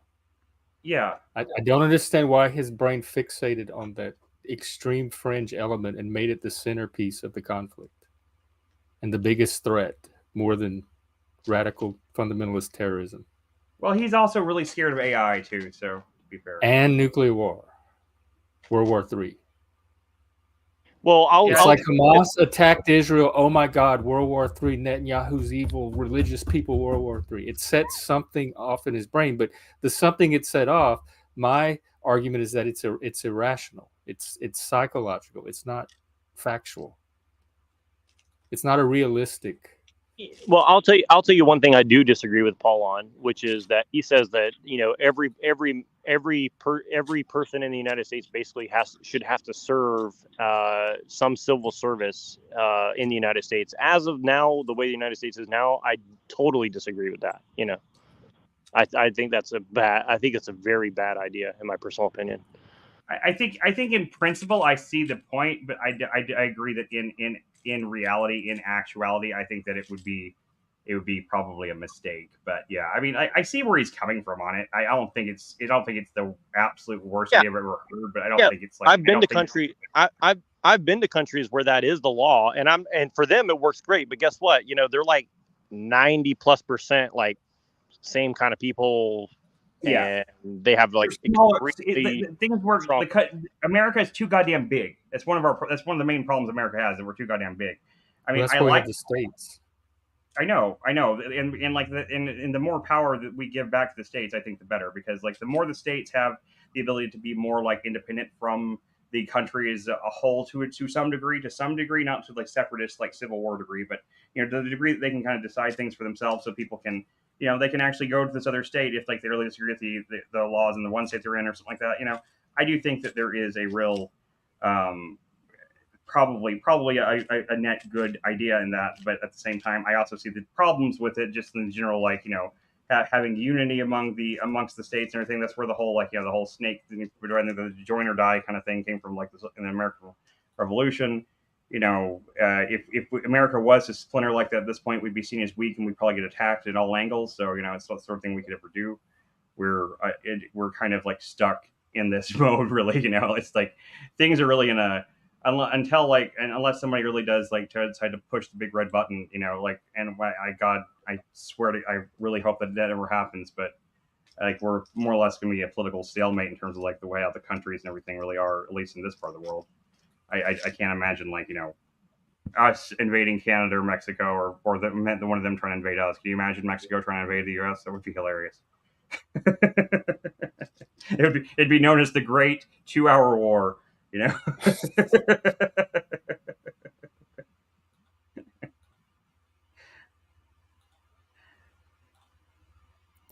Well, I have to go pee, so I will be right back. Okay.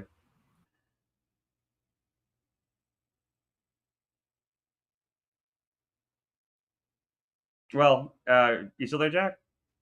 Yeah, I'm here. I'm reading something, and I'm not going to give credit just because I want this person to jump in and talk about it, but I'll just read a part of it,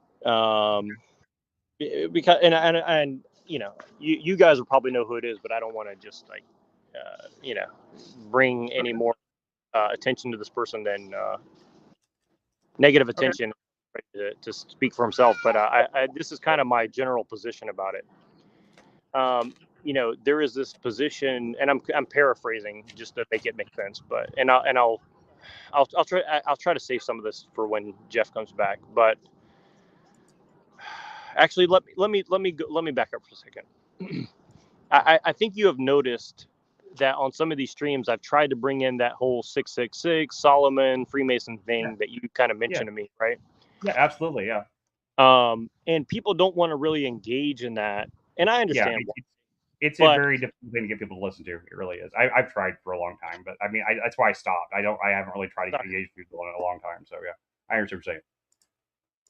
Yeah, but the thing is, I think that kind of stuff is extremely important because it shows, like you said, that there's something else underlying this whole subject matter that we're discussing. Like, so that's why, like, I'm not anti-Israel or Jew, you know, in and of itself. I think it's a part of a much broader thing going on. Like, I don't know exactly what it is, but And that's why I'm pushing back on it so much, because I want to see where people are, what is the underlying foundation that people are using to make their judgments, right? Because I want to take all that in consideration. Like if you and I are correct that there is this other thing going on, right? We need to take where people are coming from into consideration when we try and convince them of such a thing, right? You see what I'm saying? Like that's kind of. At the same time, like I just I'm not sure it's a war that we can fight. Yeah, probably not. But at least I'm saying, like, at least if we try and, engage in it, it may make some impact. What impact, and whether it's good or bad, I'm not sure. But the status quo doesn't seem to be working out too great either. You know what I mean? So definitely not. I mean, like, for us, status quos change constantly all the time. They're very fluid. So I mean, it's very difficult to tell what status quo.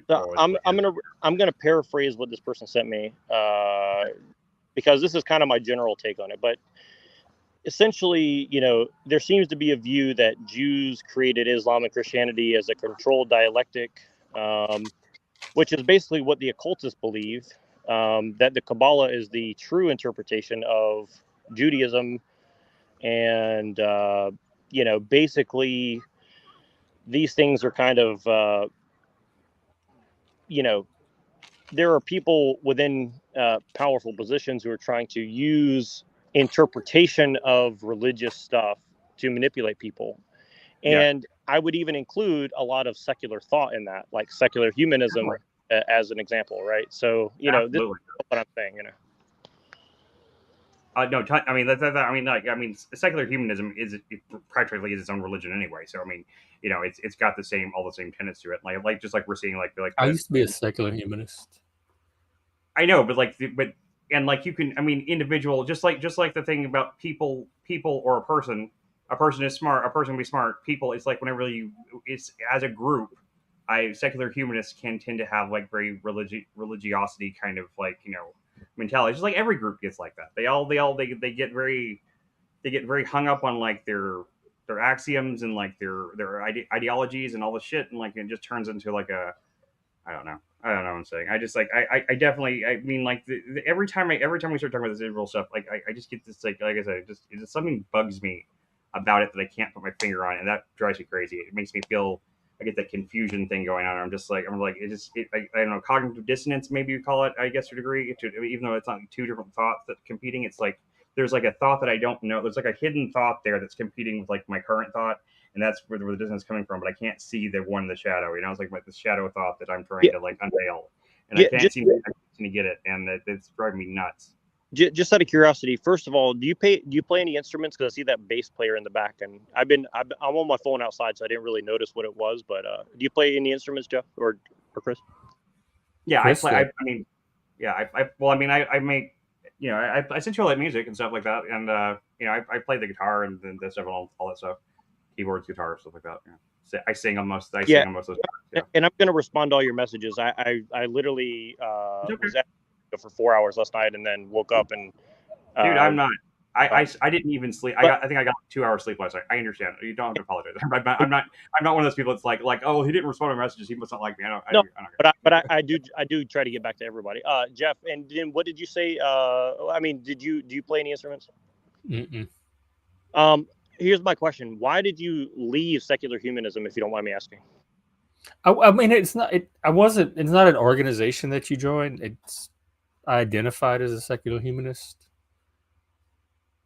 That was back when most of my life I was atheist, and part of that was specifically secular humanism. Well, why did you decide that it doesn't make sense anymore? I didn't decide it doesn't make sense. I still think it makes sense, but then I found Satanism, and it added that extra element that was missing from atheism. What can you briefly describe? Just like, one or two lines, what secular humanism and what Satanism adds to it. I'm genuinely curious. I'm not like attacking him. Yeah, I'm looking up because secular humanism is like a broad thing, and then it's also a very specific thing. There's an organization, and I'm looking at the Council for Secular Humanism, and I'm looking for on Wikipedia to see their exact beliefs. Well, when you just consider yourself a secular humanist, what would you have said would have been your guiding principle or philosophy life wise? That's what I'm looking for. It was taken from the principles of secular humanism. Okay, fair enough. A need to test beliefs, which you see me doing here all the time. Reason, evidence, scientific method. Fulfillment, growth, creativity. Search for truth. A concern for this life as opposed to an afterlife. Ethics, a search for viable individual, social, and political principles of ethical conduct. Justice and fairness in building a better world. A conviction that with reason and open exchange of ideas, goodwill, and tolerance, progress can be made in building a better world for ourselves and our children. There's something called the Secular Humanist Declaration. Free inquiry, separation of church and state, the ideal of freedom, ethics based on critical intelligence, moral education, religious skepticism. That's the part that changed for me, is religious skepticism. Reason, science, and technology, which I'm not that interested in, evolution, and education. Also, education has changed a lot in the country too, which took me away from education as an ideal. And what layer of Satanism did that add, or what did that add to it, you think? An appreciation for religion and spirituality. Okay, so that's interesting. But so you don't believe in it, but you do appreciate it. What is that? What do you mean by that, if you don't mind me asking? I don't think they're stupid anymore for believing what they believe. I understand the benefits of it.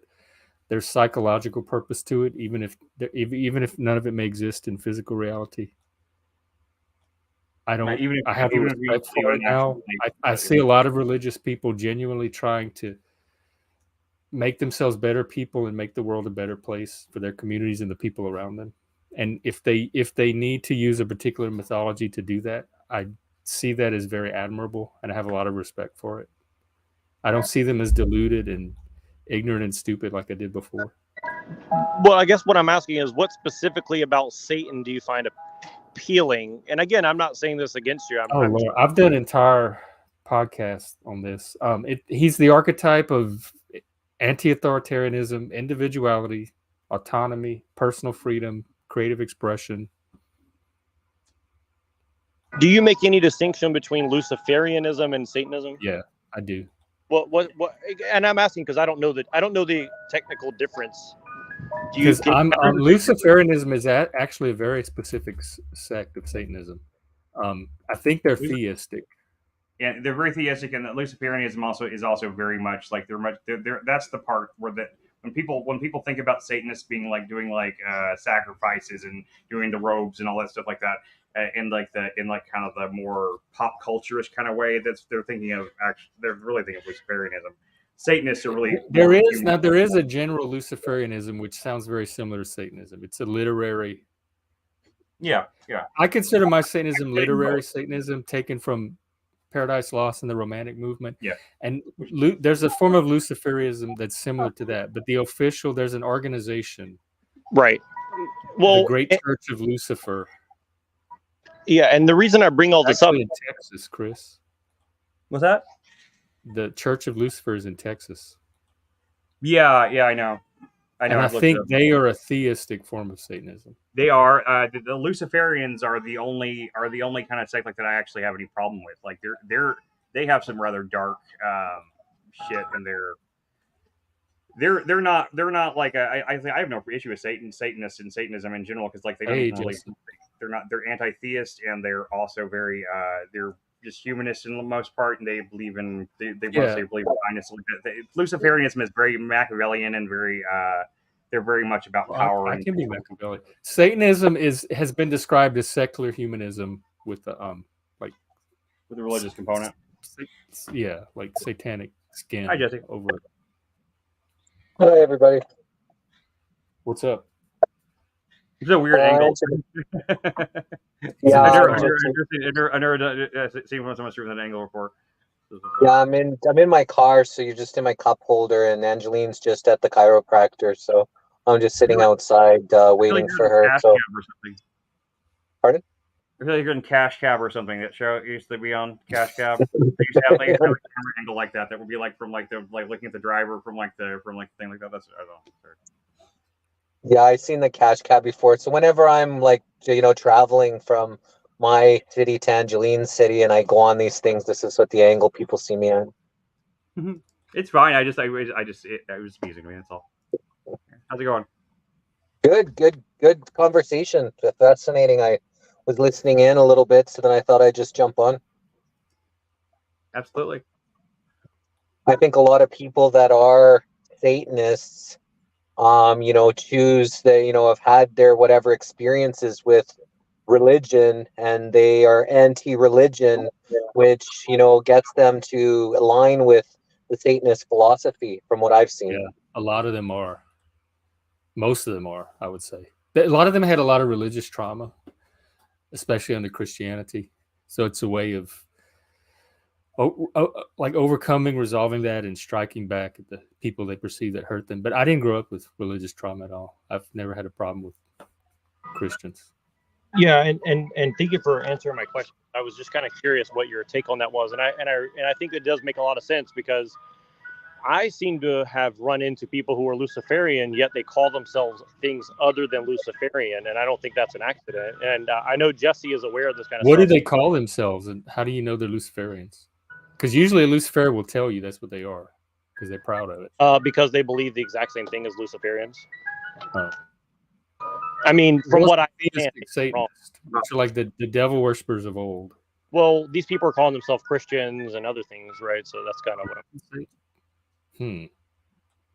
I mean, that's kind of funny. I mean, there's really not a lot of error between, like, like the way a lot of Jeff's principles, like in Satanism, and like in the way I believe in Christianity. But at the same time, like, we have like some basic, like, I guess mostly probably just like categorical like differences. But like I also believe in like the same kind of principles of like individuality and freedom. That's all the same type things. I just believe in it with a slightly different mythology around it. Honestly, is what it comes right down to. It's part of the reason I think that me and Jeff get along so well about on stuff like that, because like, it's our philosophies are not that far apart. Like, despite the fact that I might call us a Gnostic Christian or whatever, it's just like it's not that different from the way he believes in like the world. I do come up, I do have a like more spiritual theistic component to it, but it's not really that. But I don't. I'm kind of leaning toward agnostic in a lot of ways at times too. So.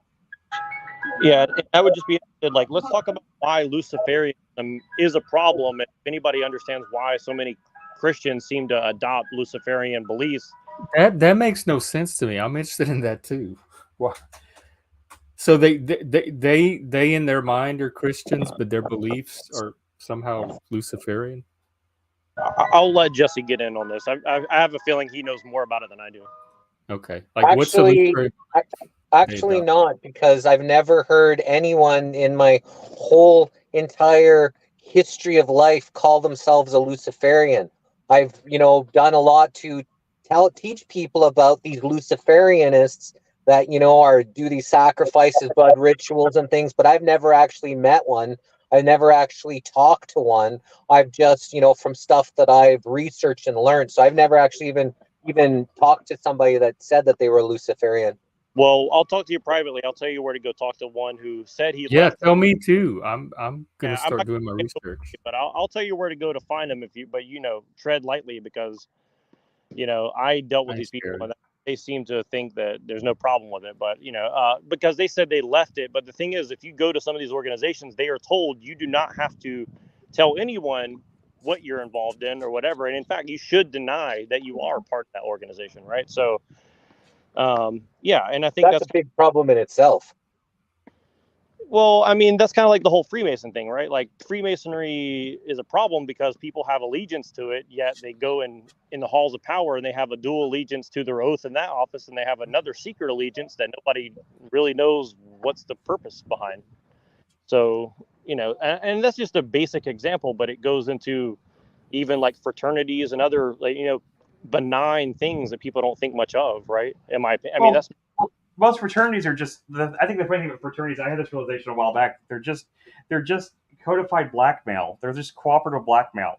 The whole thing is that you do a bunch of things that you wouldn't want anyone else to know you did with a bunch of people. That way, you always have that on each other. So, like, you all know what each other did. That gives you a bond that therefore you'll help each other out. That's the main function of it.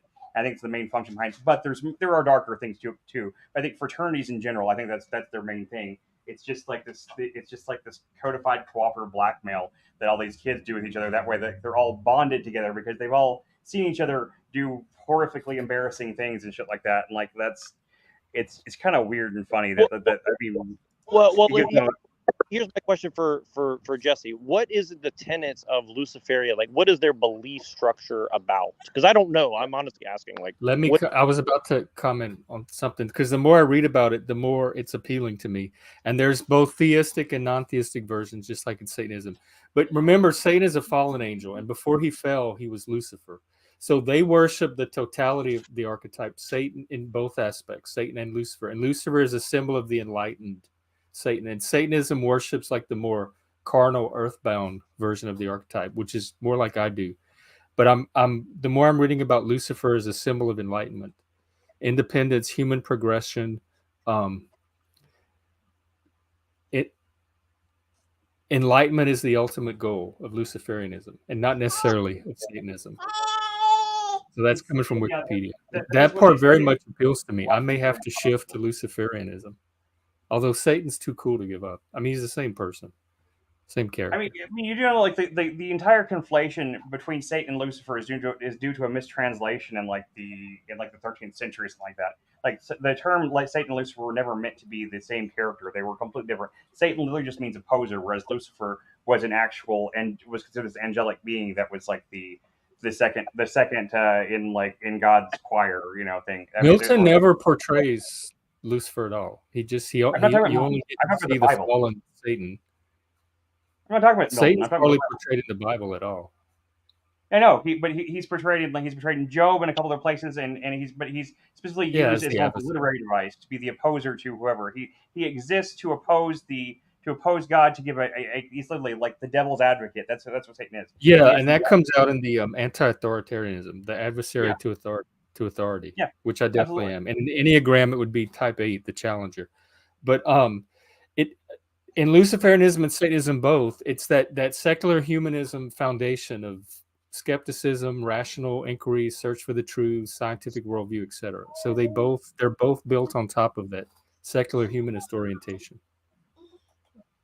So Jesse, what do you think is the tenets of Luciferianism, as far as you know? Would you agree with his assessment, or do you think there's something underlying all that? Well, I think a big part of it is, ritualistic.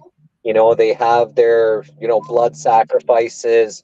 They have these things, so it might not be. Clay Clark's assistant is calling me. I'll see you guys in a little bit. Okay. Okay, cool. Thank you. I pulled up something online that's called the Assembly of Light Bearers. Apparently the Great Church of Lucifer closed, and there's another organization that formed, or maybe temporarily closed, called the Assembly of Light Bearers, and they have a list of points of power, which is as close as I can come to an official list of beliefs, and it's stuff like Lucifer represents the light of intellect, wisdom, and power unique to each individual, with the courage to ascend to this responsibility. The symbol of the adversary is self-liberator. A lot of it's kind of occult, uses occult mystical symbolism. The spark of consciousness. The fall of Lucifer symbolizes the liberation of the mind from the slave mentality. Rebellion with purpose, wisdom. So a lot of it sounds very similar to Satanism. I'm trying to see if I can find anything that distinguishes it. These days, it has gotten so. Become your own God. You must have the wisdom and strength to govern and guide your life. Indulgence with restraint. I don't agree with that one. I mean, like these days, like those terms, because of that conflation between Satan and Lucifer that's existed for so long now. There are a lot of people, and like there's people that just literally have just ran with that, and like there are so many different forms of groups that do call themselves Luciferian or Satanist these days. I know, but this is an attempt to codify it, and once you do that, you kind of take a step beyond just the like kind of that free form. Yeah, but those original groups. I'm just saying, like the Luciferianism that I came across personally, that I've seen and I've researched in the past, like all has the same kind of tenets up front. It's not until you dig deeper into it that any of the darker aspects kind of come out. But I mean, like well, they do follow the left-hand path. They are left-hand pather. And it says Lucifer represents the insight that every act, no matter if perceived as selfless, is at core a selfish act. I don't know if I believe that part of it. The brain still receives a chemical reward triggered by the act, even if helping others is your passion. Well, let me explain a little bit of why, people like me are very suspicious of, let's say, the Enlightenment, of Israel, of general Christianity, because, in my opinion, quite a lot of Luciferian ideals seem to have seeped into all these institutions. And again, for someone like you, I totally understand why you find it appealing. For me, it's not necessarily that all those things are in and of itself bad, but of course, people can say that they believe in those things while maybe not really fighting for those things. You see what I'm saying? Like, if somebody wants to take you over, they're not going to come and say, "Hey, I want to take you over." They're going to come and say, "Hey, I want to free you." That's a great strategy, right? I mean, you see what I'm saying? So you don't trust them? You think they have a hidden agenda? I believe, like, now they may not have it like it used to be in like some of the old Luciferian like websites / material I've read in the past. They literally had a tenet in several of the groups that I studied in the past had a tenet in like their kind of like the things you were just reading there, like their beliefs, where like that literally says that duplicity or basically deception is a core tenet of what they believe, that they believe it's a moral right and a moral good to deceive anytime it serves your benefit to do so. So yeah, I mean, I haven't seen that yet. Yeah, I mean, which would make sense. I always thought it was weird they put that up front, because it kind of seems like if that's one of your real beliefs, then you wouldn't say it, right? But I mean, I would expect everything I've read so far, like these points of power, it all seems very like Buddhism. It seems very self-focused and inner focused on like self-development. It doesn't seem other or group focused at all. It's also very like I think there is a reason why a lot of people who take a left-hand path, and I will say like many Jews do, find Buddhism so appealing, because it is very analogous to some aspects of this left-hand Luciferianism, with the caveat that, of course, they think that nothing is desirable, of course, but the means kind of justify the ends for both of them as well. So it's kind of a weird thing, but the left-hand path, as I understand it, is a style of magic, and I don't do magic. Well, it can be, but morally, it's mostly right. So maybe that's more the theistic Satanist would have.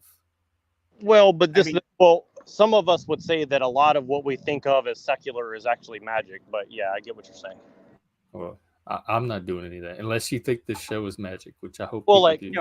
Just ritual, language and spellcraft and stuff like that. I do like that Samantha Stevens magic, or more like the Anna Esmeralda magic. I think yeah, I mean, like the left-hand path thing is like, yes, there is a lot of what I guess what you call black magic type of things in their tenets.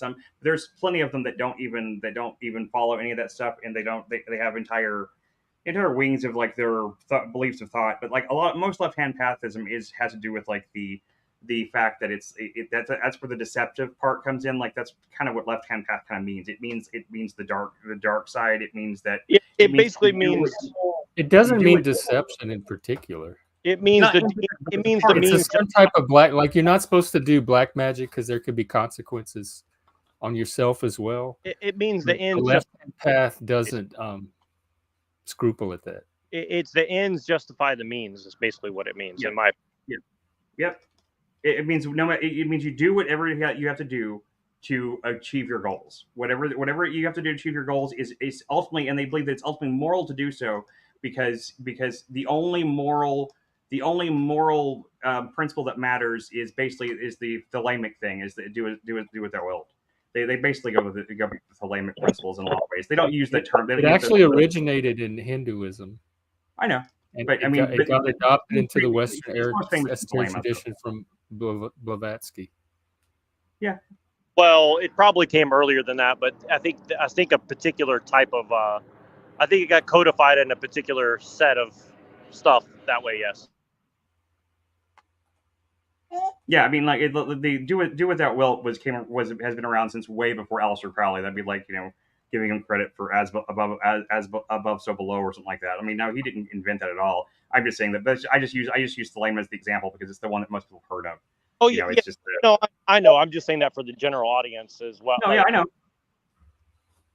I was just clarifying that part. That's all. If I was doing left hand path or any kind of magic at all, I feel like I'd have way more money and success than I do now. No, that's too much. Magic sounds like a lot of work. You're shockingly right hand path for a Satanist, as far as I can tell. But I mean, as far as bad Satanist, everybody tells me that I need to get better at being bad. Everybody I've ever, and I've met a few people that were back in the day. I haven't met in that long time that actually were kind of left hand path type people, and I guess like maybe you could say they were more successful in some ways, but they were also always sick. They always looked sick. They always were sick. I think it does really destroy your body and mind after a while. I think just like thinking that way, it's not saying it's actually magic even. I'm just saying like I think that kind of mental energy that you're like creating all the time, this constant negative like stream of like energy, just like I don't know. I mean, I know it sounds really new agey and stupid, and I feel dumb even saying it out loud. But at the same time, I've seen it. I've seen like it kind of the same way I've seen like people that shoot up like drugs, that shoot up meth and stuff, like the way it changes their whole like countenance when they do it. I see the same thing with people that get into that stuff. And it's I see them on stream. What's that? I see them on the streams. Right. Yeah. Yeah. Well, I wanted to get Jesse's take on this because I know he has some knowledge on it. So way more than I do for sure. Definitely, Jesse. Tell us. I'm just here hold the baby. So. So we talk about, I guess, the Luciferianism, the light bearer, enlightenment, and knowledge. But I think that the Luciferians, that, the ones that are kind of pulling these strings, they attach it to blood sacrifices, attach it to sacrificing to some kind of, Lucifer in order to gain this knowledge and this power. And I'm not sure if y'all know who John Dee is. Oh, of course, yeah. John Dee, the monad, Renaissance occultist, Dr. John Dee, angelic script, and the no. Yeah, so to kind of gain this power through this other external sources, from some kind of demons or some kind of power by doing these sacrifices. So not actually gaining this power through the actual enlightenment, but it's, using other sources to get this power, but sacrificing to it. And I think that's why they have the blood drinking and the other things, because they feel if they do these sacrifices to this Lucifer, to this demonic entity, that they get the worldly possessions, the worldly beings. But I think it's a big FU to God, and it's, taking people to lead them to their own demise. And I think that that's where, this thing whole takes a right turn. A lot of ideals of these different things like Satanism and Luciferianism, it's got great ideals. You read the manifestos, it seems like really cool,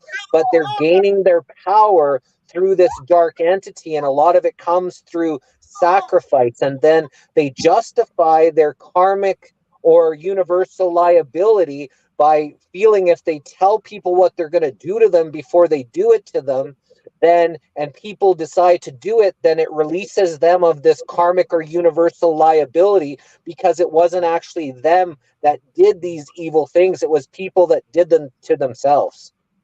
Right. I can't remember. They call that they have a principle for that. It names that principle where they have to like announce like the thing you're going to do beforehand. I can't remember what it is, but yeah, it's a really fascinating concept that and why I say, look, and here's the thing, and I'm doing a lot. I'm getting into the subject to explain to Jeff like why I'm so concerned, because look, the thing is like there is this cult of progress that thinks no matter what I do, it doesn't matter because the ends justify the means. And what I'm saying is, people can invoke that for whatever reason they want. And I'm just saying, like, I think I'm not doing that. I'm not even affiliated with any No, group. I'm not saying you. I'm just saying, like, the reason I'm skeptical of, like, quote unquote, the Jewish and Christian Zionism and the cult of progress with technology and science is because it's directly related to what he just described as Luciferianism.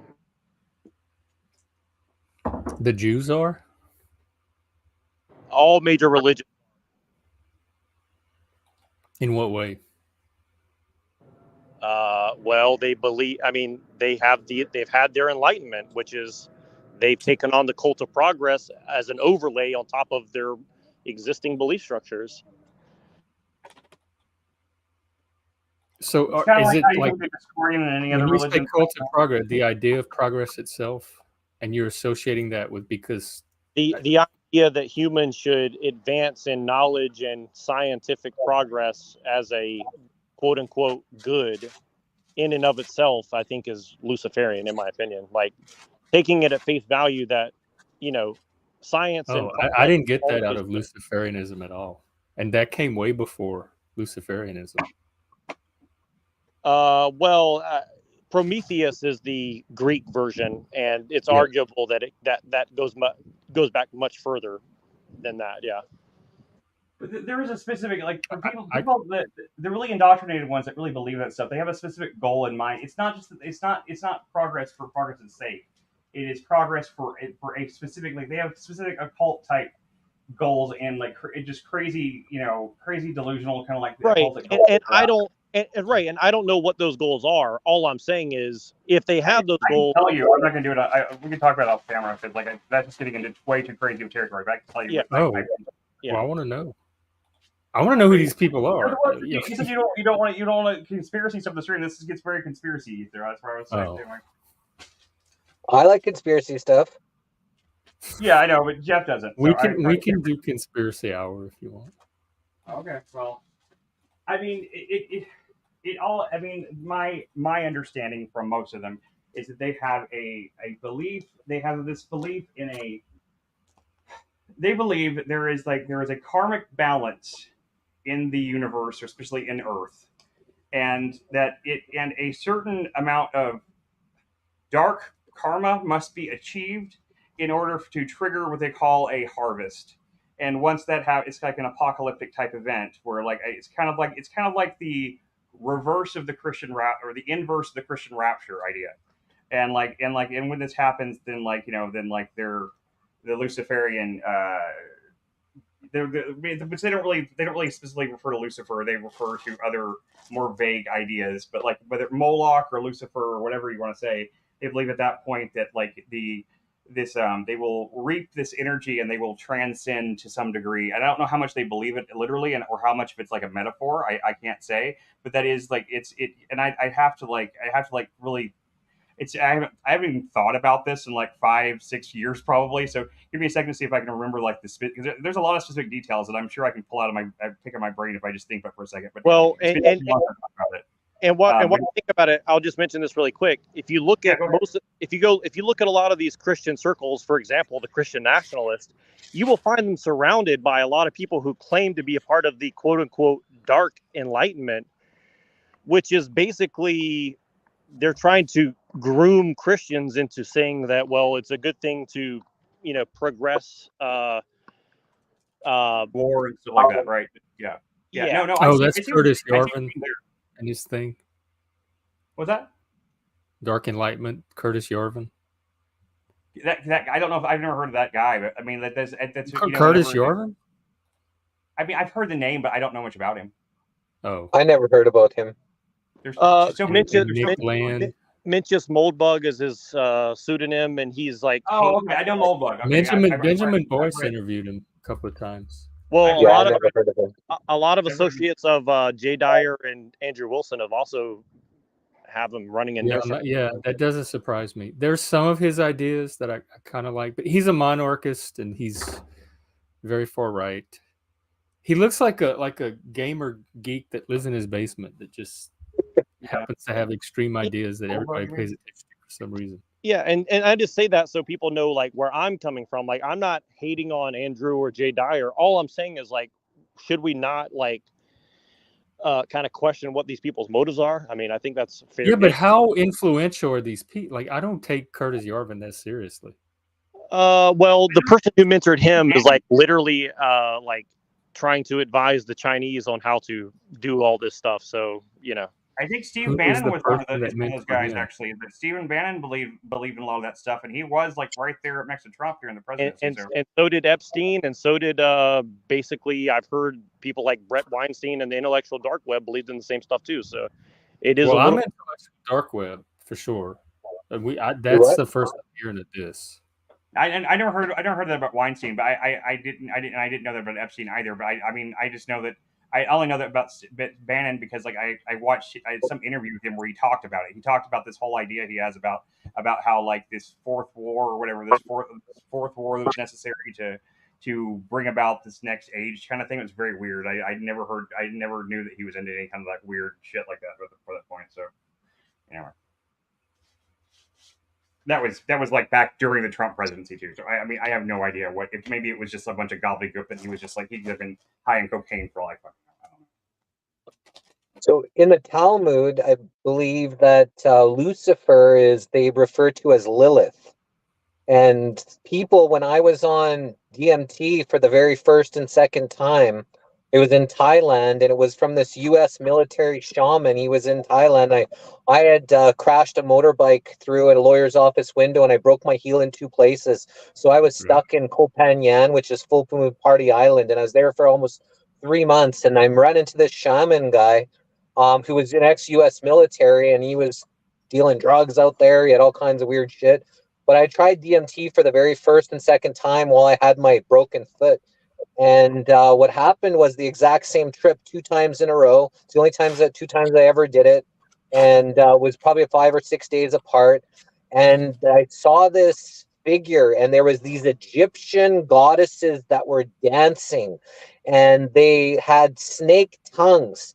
And they were trying to bring my energy into them. But I felt like almost like the Medusa thing. I couldn't look at them. I didn't want to look at them. I felt like if I looked at them, my essence or my soul was going to get sucked into them. So I didn't look at all. And then it just faded away. And then 5 days later, the same thing. And people were like, that's Lilith. And I didn't know who Lilith was. So I did a little bit more research on that. And they believed that was Lilith trying to suck my soul into her. And you've been to Thailand. I've been to Thailand too. When you go to I don't know if you went to any of the temples, but I recommend anybody who goes anywhere east, go to those temples and look what's on the wall. It's a whole complete history. Go to Angkor Wat, go to these temples out in the middle of nowhere in these jungles of this giant empire. And they have those entities, devas and all kinds of other things that are on the wall. And they portray exactly what you said right there on the wall. Aliens coming down, demons coming out, eating people, sucking their energy out. I mean, it's like you take that seriously. Is it like Hindi? Is Thailand like Hindi? They call it Buddhism, but it's basically Hinduism and some other folk legends. You know, yes, yeah.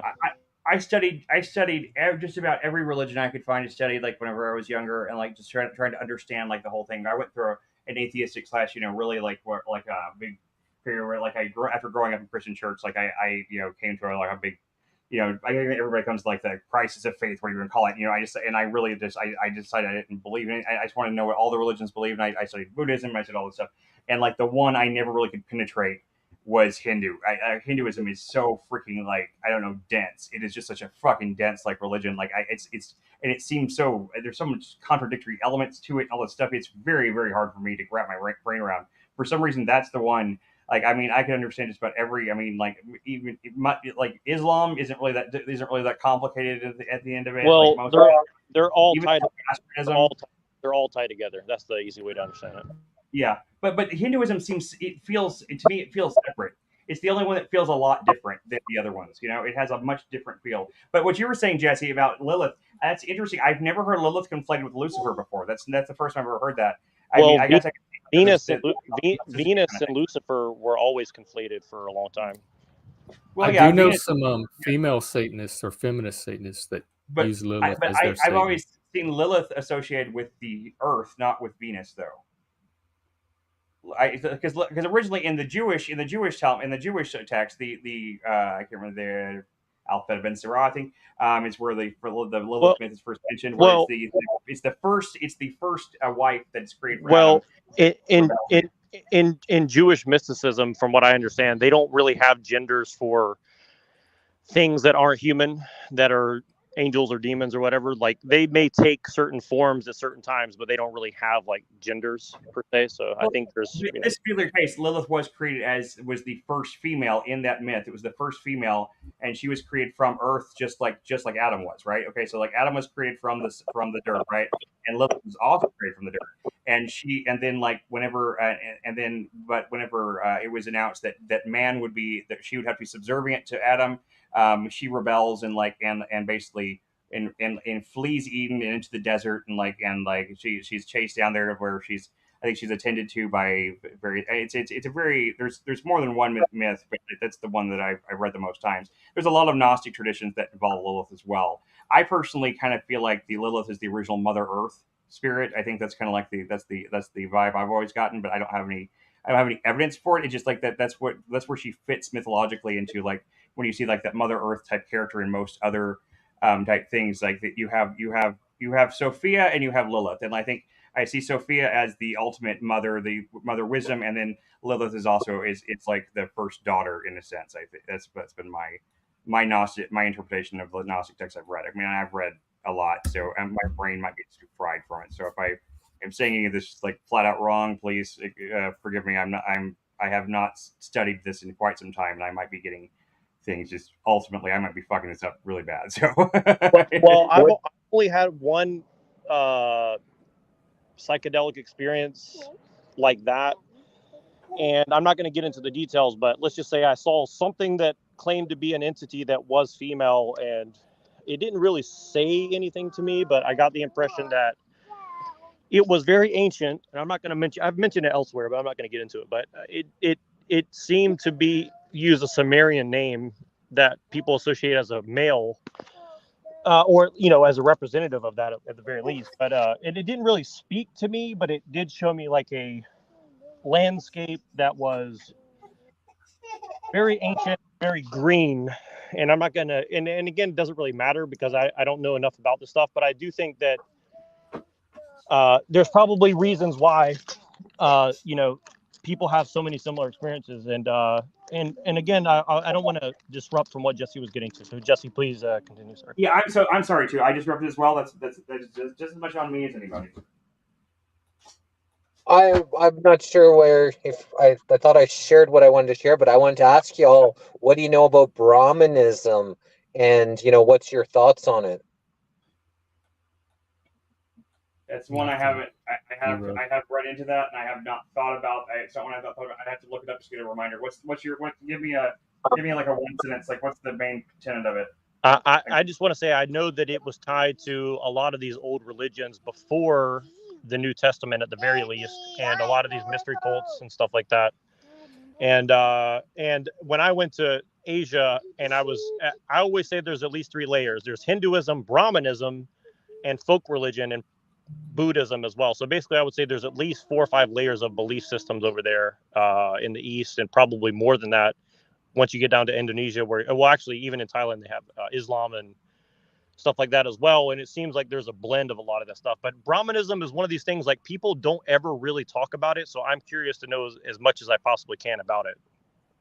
Definitely. Yes. So the Brahmins believe that they're the ones that first introduced the concept of evil onto humanity. They're the ones that introduced the concept of this darkness. They're the ones who believe that that's where that it originated, that people didn't know about evil and these dark entities, or these things, these demons, this darkness, until the Brahmins introduced it into consciousness. So apparently around 700 AD. And when I interviewed Dr. Shiva, he's the only guy that I hear, talking about Brahmanism. And I was like, wow. And I asked him about it, and I said, I like that he's talking about Brahmanism and things. And he's the only one that I really see talking about the Brahmins. So, like, just say John Wick. You guys ever seen that show? Yeah, that movie? that movie is definitely about some extremely esoteric occult stuff that's going on in the world, for sure. Yes. Right. So they've got the high table. The high table would be like, you know, maybe like the Illuminati, or even the Jesuits would kind of be, you know, the Council of 300 maybe like would be the high table. But when he needed to you know, like go above the high table in order to get his like soul back or whatever, he had to go into the desert. And he had to go and walk and walk and walk until he couldn't walk anymore. And then he passed out. And, you know, then these camel guys ended up grabbing him. These sultans taking him to the tent. So then that some people believe the Brahmins are even above the Jesuits. They're even above the Illuminati. They're the ones, and it's kind of represented that in that movie, that they were the ones closest to, you know, creation, I guess, or, you know, closest to source energy, and they had, you know, a seat above the high table. And so he was able to grant him his, you know, soul back or whatever, right? So these Brahmins, some people believe the Aryans, the Brahmins, they're kind of the ones that are actually the string pullers above these Jesuit and, you know, Illuminati, or, you know, that order. So it's fascinating to learn a little bit more about that. Yeah, and I want to get into that big time with you, Jesse. And I wanted to say to Jeff as well, the reason I was trying to pit you and Cecil against each other is because that's what Cecil believes in. Not that he believes in that per se, but that's what he was referring to when he's talking about that racial teleology thing. Like, that the whiteness was the mark of Cain. Correct. Yes. Right. That came from the Brahmins. Hey, like, what do you guys think of, like, what do you guys know about Zoroastrianism? About who? Zoroastrianism. Oh yeah. So well, that's where my understanding of the Western concept of the polarity of good and evil come from. Right. Well, I mean, like it's kind of I kind of feel like, I mean, and this is a belief that I came to this idea like before I read it anywhere else, but after, you know, I was reading it and stuff, it kind of occurred to me like a long time ago that it seemed like the roots of what we consider Christianity probably came more from Zoroastrianism than it did. There's some elements of it that showed up in Christianity and Gnosticism.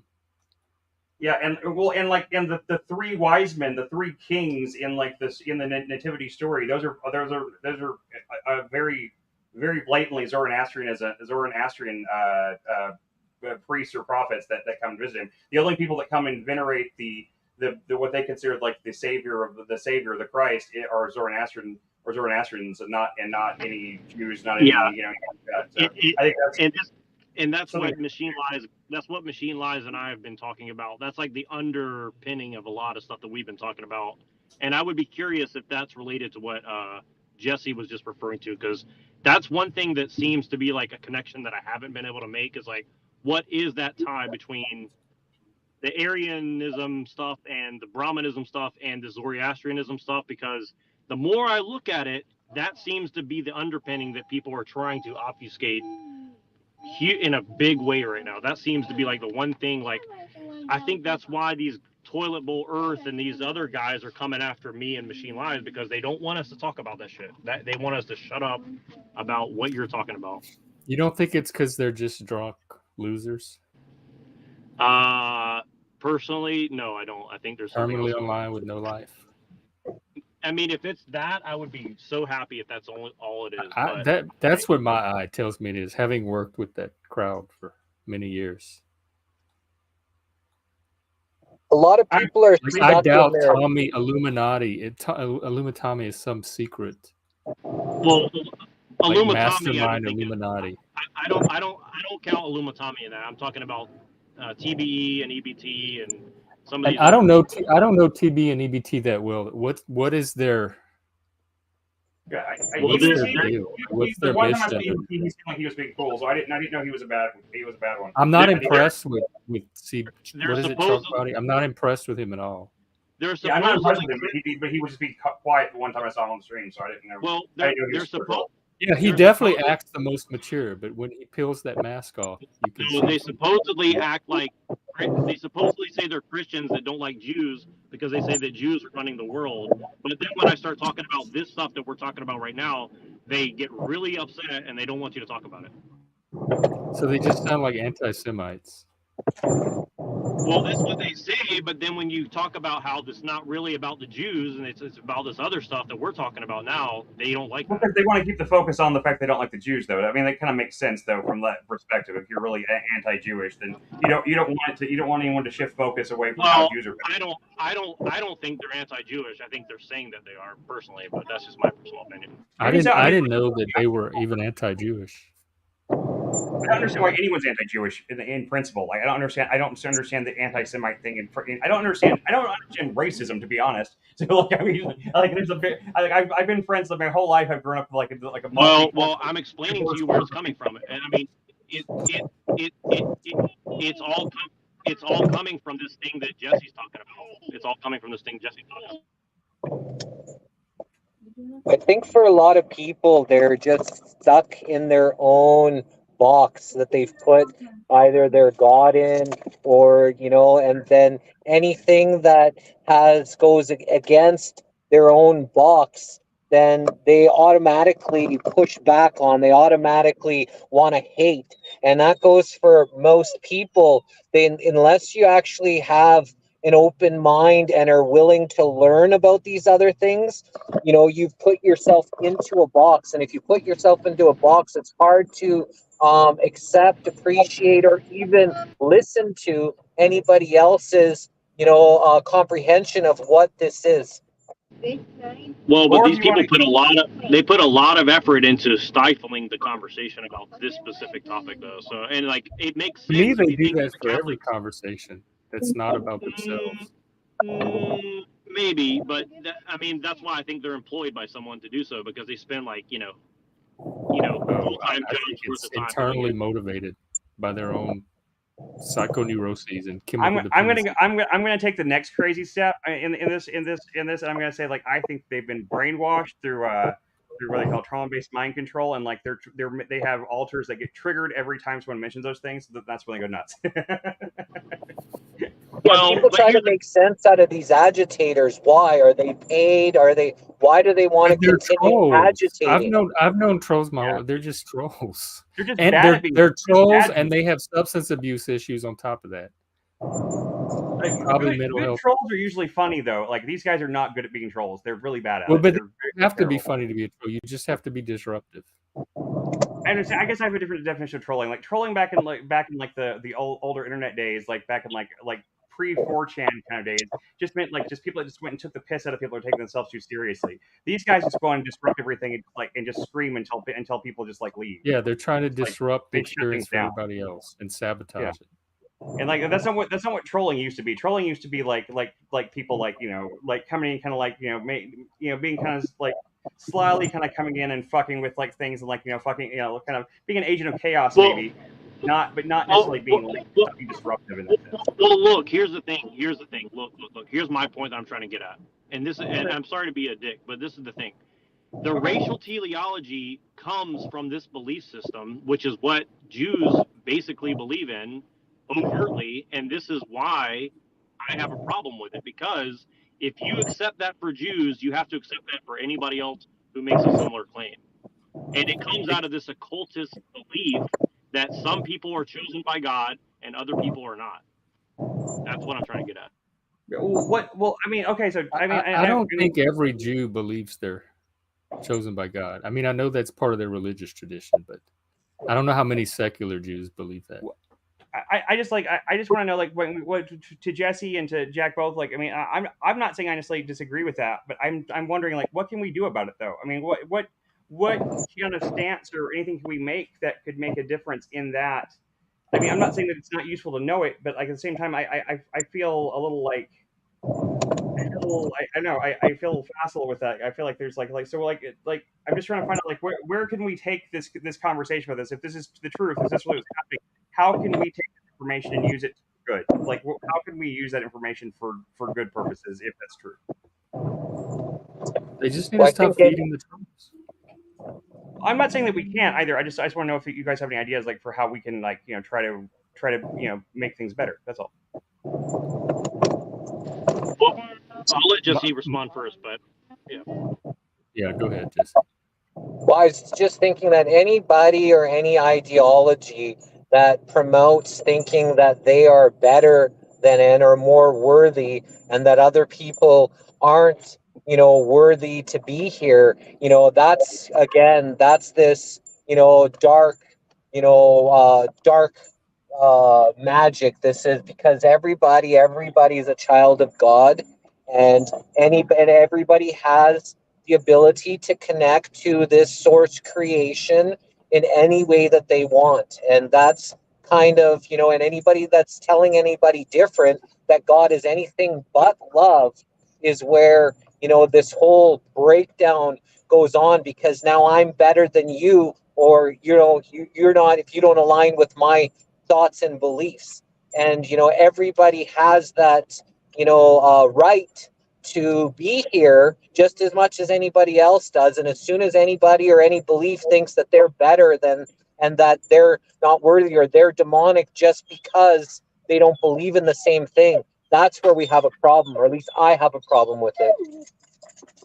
No, I have a problem with that too. I wasn't trying to make an argument with what you guys were saying. I was simply trying to say, like, I see your points. I see where I'm just trying to figure out, like, where can we go with that? Like, I mean, once you arrive at an idea that you feel like either and a hypothesis that either is true or could be true, then, like, what do we do with that hypothesis? What can we do about that in general? Like, what can we do in a positive sense to fight that, or to try, just, like, just further conversation, more positive. I mean, like, what I mean, that's where I run into, like, problems with it, because I'm like, okay, so if I know that, I guess I can be aware of it, but it seems like it's kind of like the climate change thing. Like, whenever people are these climate change catastrophists, they're like, well, it's already too late, we can't do anything. So, like, then what are you talking about it for? We're already fucked. Like, I'm trying to find, like, practical things that we can do to try to, like, improve the world or whatever. I feel Well, like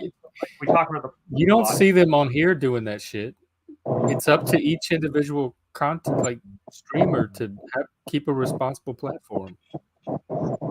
I don't think they should be platforming them or feeding them at all, or giving them any oxygen whatsoever. But for some reason, I don't know if it gets ratings or clicks or what, but they continue to feature them. I meant like in just in a general sense, just like a world kind of sense. If that's really like a. Oh, I thought you meant these specific people. Oh, I mean, sure. I don't know. I've never been able to do anything about what people think, what crazy beliefs they have. I have no control over the inside of someone's head. See, I think it's arrogant or ignorant for anyone to think that they should have any right to tell any other person how they should be able to connect to this source creation with whatever ideologies, as long as they align with natural or universal law, do no harm to others, then, it's nobody else's right to, tell anybody that, that their beliefs are wrong, especially because it doesn't align with their own beliefs. Well, sure, I agree with that completely. I like, what are you saying that in response to? Well, they have the right to say it, but nobody has to listen to them.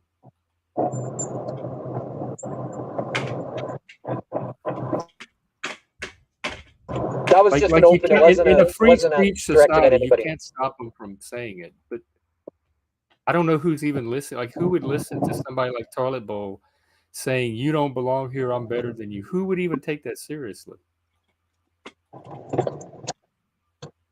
People do, though, because there are sensitive people, and that does cause harm. And there's the biggest thing is a lot of people that especially align with just say Christianity. They one of the 10 commandments says, "Do not bear false witness over another." But you hear them bearing false witness all the time over people, and they don't even align with their own book. Well, I agree. Yeah. They're definitely fake Christians if they're any kind of Christian at all. I mean, yeah. I mean, like they call themselves Orthodox. The way you're doing. I think you do what you're doing right now. You counter it with a good Yeah, critique you of what counter bad speech with good speech, right? more convincing than they are. Yeah. What was And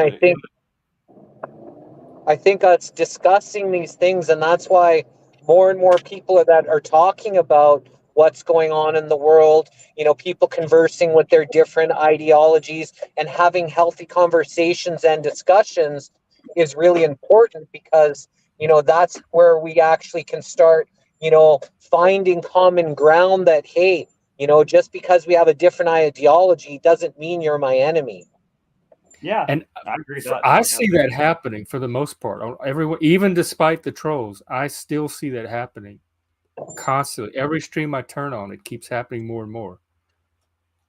There's a real sense of community and coalition between a lot of people that have a lot of different belief structures that realize that like if nothing else, we definitely have more in common than we have in different, and that we all kind of have enemies out there that we would do well to align ourselves against, right? Yeah, like I'm more and more optimistic every time I see like what's happening on these streams with the community and the support people are giving each other, and the listening and the conversations that are happening. I think just continue And to I do think that. that's a big thing what Source Creation wants. Source Creation wants people to be discussing these things. People want to have that connection with the creation, opposed to, people wanting to, mostly focus on just the worldly beliefs and possessions. I think it's happening. I think there's this little network of streamers out there that are allowing these conversations to happen. It's kind of like a weird spiritual awakening happening amongst people like that from all different religious and spiritual backgrounds and beliefs, but they're all kind of like having like an awakening of sorts about something that goes beyond like their specific like they're seeing that the specifics of like their maybe religious like ideology or something aren't as important as like the bigger ideas like that. I do see that happening a lot. There's something underneath all of the surface stuff that is resonating for all. Like I never thought I'd be listening to or following some of the people. I'm like Jack Talcott, a Christian channel. I never thought I'd be like watching Jack Talcott every day and excited when his next show is coming on. Even someone like The Machine Lies, I never thought I'd be following somebody's stream like that. Yeah. I mean, I guess like I've been my whole life I've had friends that were kind of the opposite of like my belief thing my whole life. I've always been surrounding myself like whether accidentally or not with people that are very different from me. So I guess I don't know, me being friends with you like someone who is proclaims to be you're a professed Satanist and a Muslim like Machine Line stuff like that. It's not that weird to me, but it's still like I still find it every time that I found myself in that position in life, I still find it kind of inspiring to know that that you can find it's the best of human. It's like bringing out the best of the people that have the best in them. And you know what? Another thing I noticed that's happening. I hardly ever look at the Crucible anymore. Like that used to be one of my go-to channels. I was always watching them or in the comments or in the Discord, and I lost all interest in the Crucible after being on these other streams. Yeah, I hear you. I mean, like it's just I don't know. I think I've only actually ever gone. I think one of the only times I've really ever like watched a full Crucible stream. I don't even know if it was the Crucible that did it was with that Vosh one, and like and I've seen Andrew on Paul's show a few times. I watched the debate you did with him and stuff like that. But I get more out of what's happening on these other streams than Andrew's style of. I get more out of the streams that are infested with trolls than I do with Andrew's stuff. To be honest, I don't know. I still think I take Andrew over Tommy. That you really do have to like that's a either or kind of like choose your damnation kind of thing. But still, like I mean, with Andrew's stuff, like I don't know. Andrew's kind of on the Joshua level to me. Tommy is way more dysfunctional. You can have a conversation with Andrew, I suppose, but he's just like I mean to me his whole persona is so just like I find him really tedious. Like his whole thing is just like like this kind of like you know, it's like he's like some like the high school cool guy that got older but never grew up kind of thing, and he's like smoking his cigarettes and being like, yeah, whatever, man. You know, I just like he just has like this. I just find him to be like a tedious person. I don't know. I find him very boring, to be honest. So I was intrigued by him at first. The more I've listened to him, I've just been like, hey, I see nothing of value here. He's carrying water for the same old like Judeo-Christian, quote unquote Judeo-Christian values that people were been carrying around in this country. Well, For he the is last, a paleo-conservative. right? Yeah, I mean, I guess that is what you call that. Just like going around like being like Christian nationalism, and he thinks gay people are bad or whatever, and just like stupid shit like that.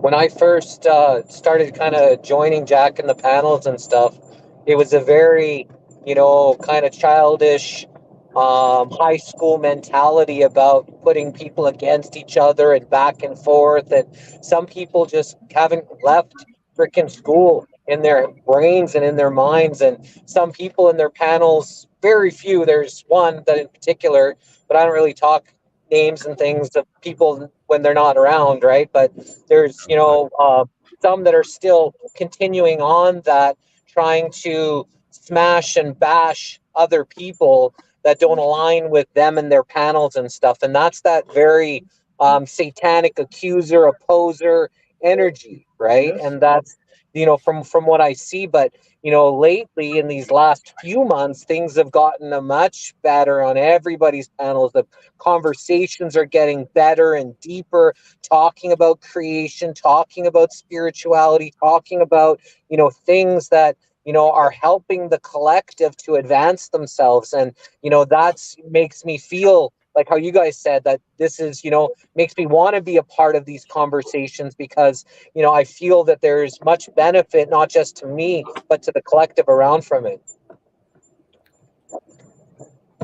Yeah.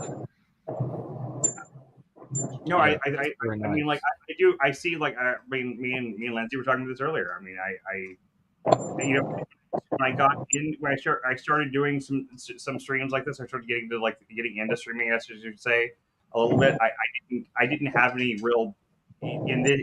I mean, a long time ago, I did kind of I planned to do it and try to start doing something like that. And it happened. So when I started doing this time, it's more like just because I met some people, I met some friends, kind of, and it was more about community.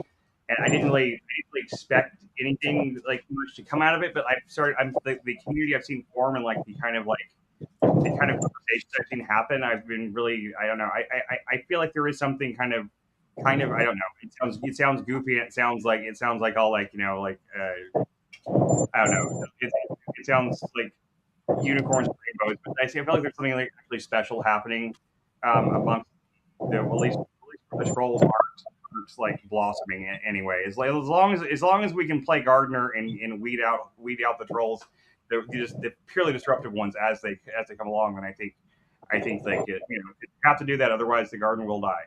Like the trolls are weeds, weeds, and they will suck all of the life out of the rest of the plants in that garden. And that has to be done.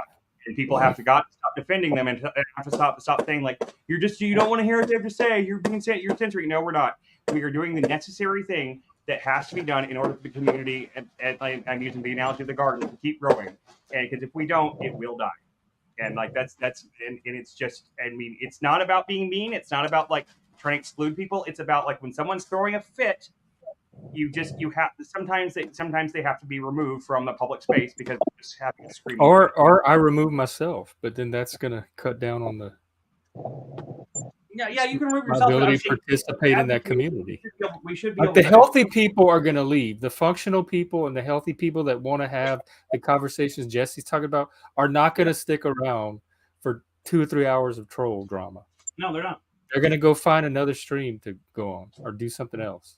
I leave.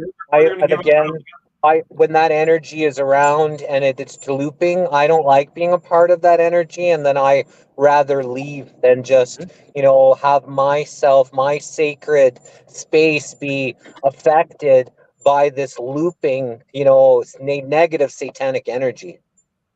Yeah, I know. That's what we're talking about. Like it's just like, but that's what we're saying. It's like what we need is to, instead of like people just leaving, we need to encourage, like, the community needs to start understanding that it's okay to backstage, whatever you want to call it, ban people, whatever you have to do. But whenever people are not, if they're not just, it's not that they're coming, they're just saying like contrary ideas. Nobody has any problem with people coming on to streams saying ideas that disagree with the other people. It's when people come on and just like scream and just and make the whole thing about them and go on for hours, these long circular things like that.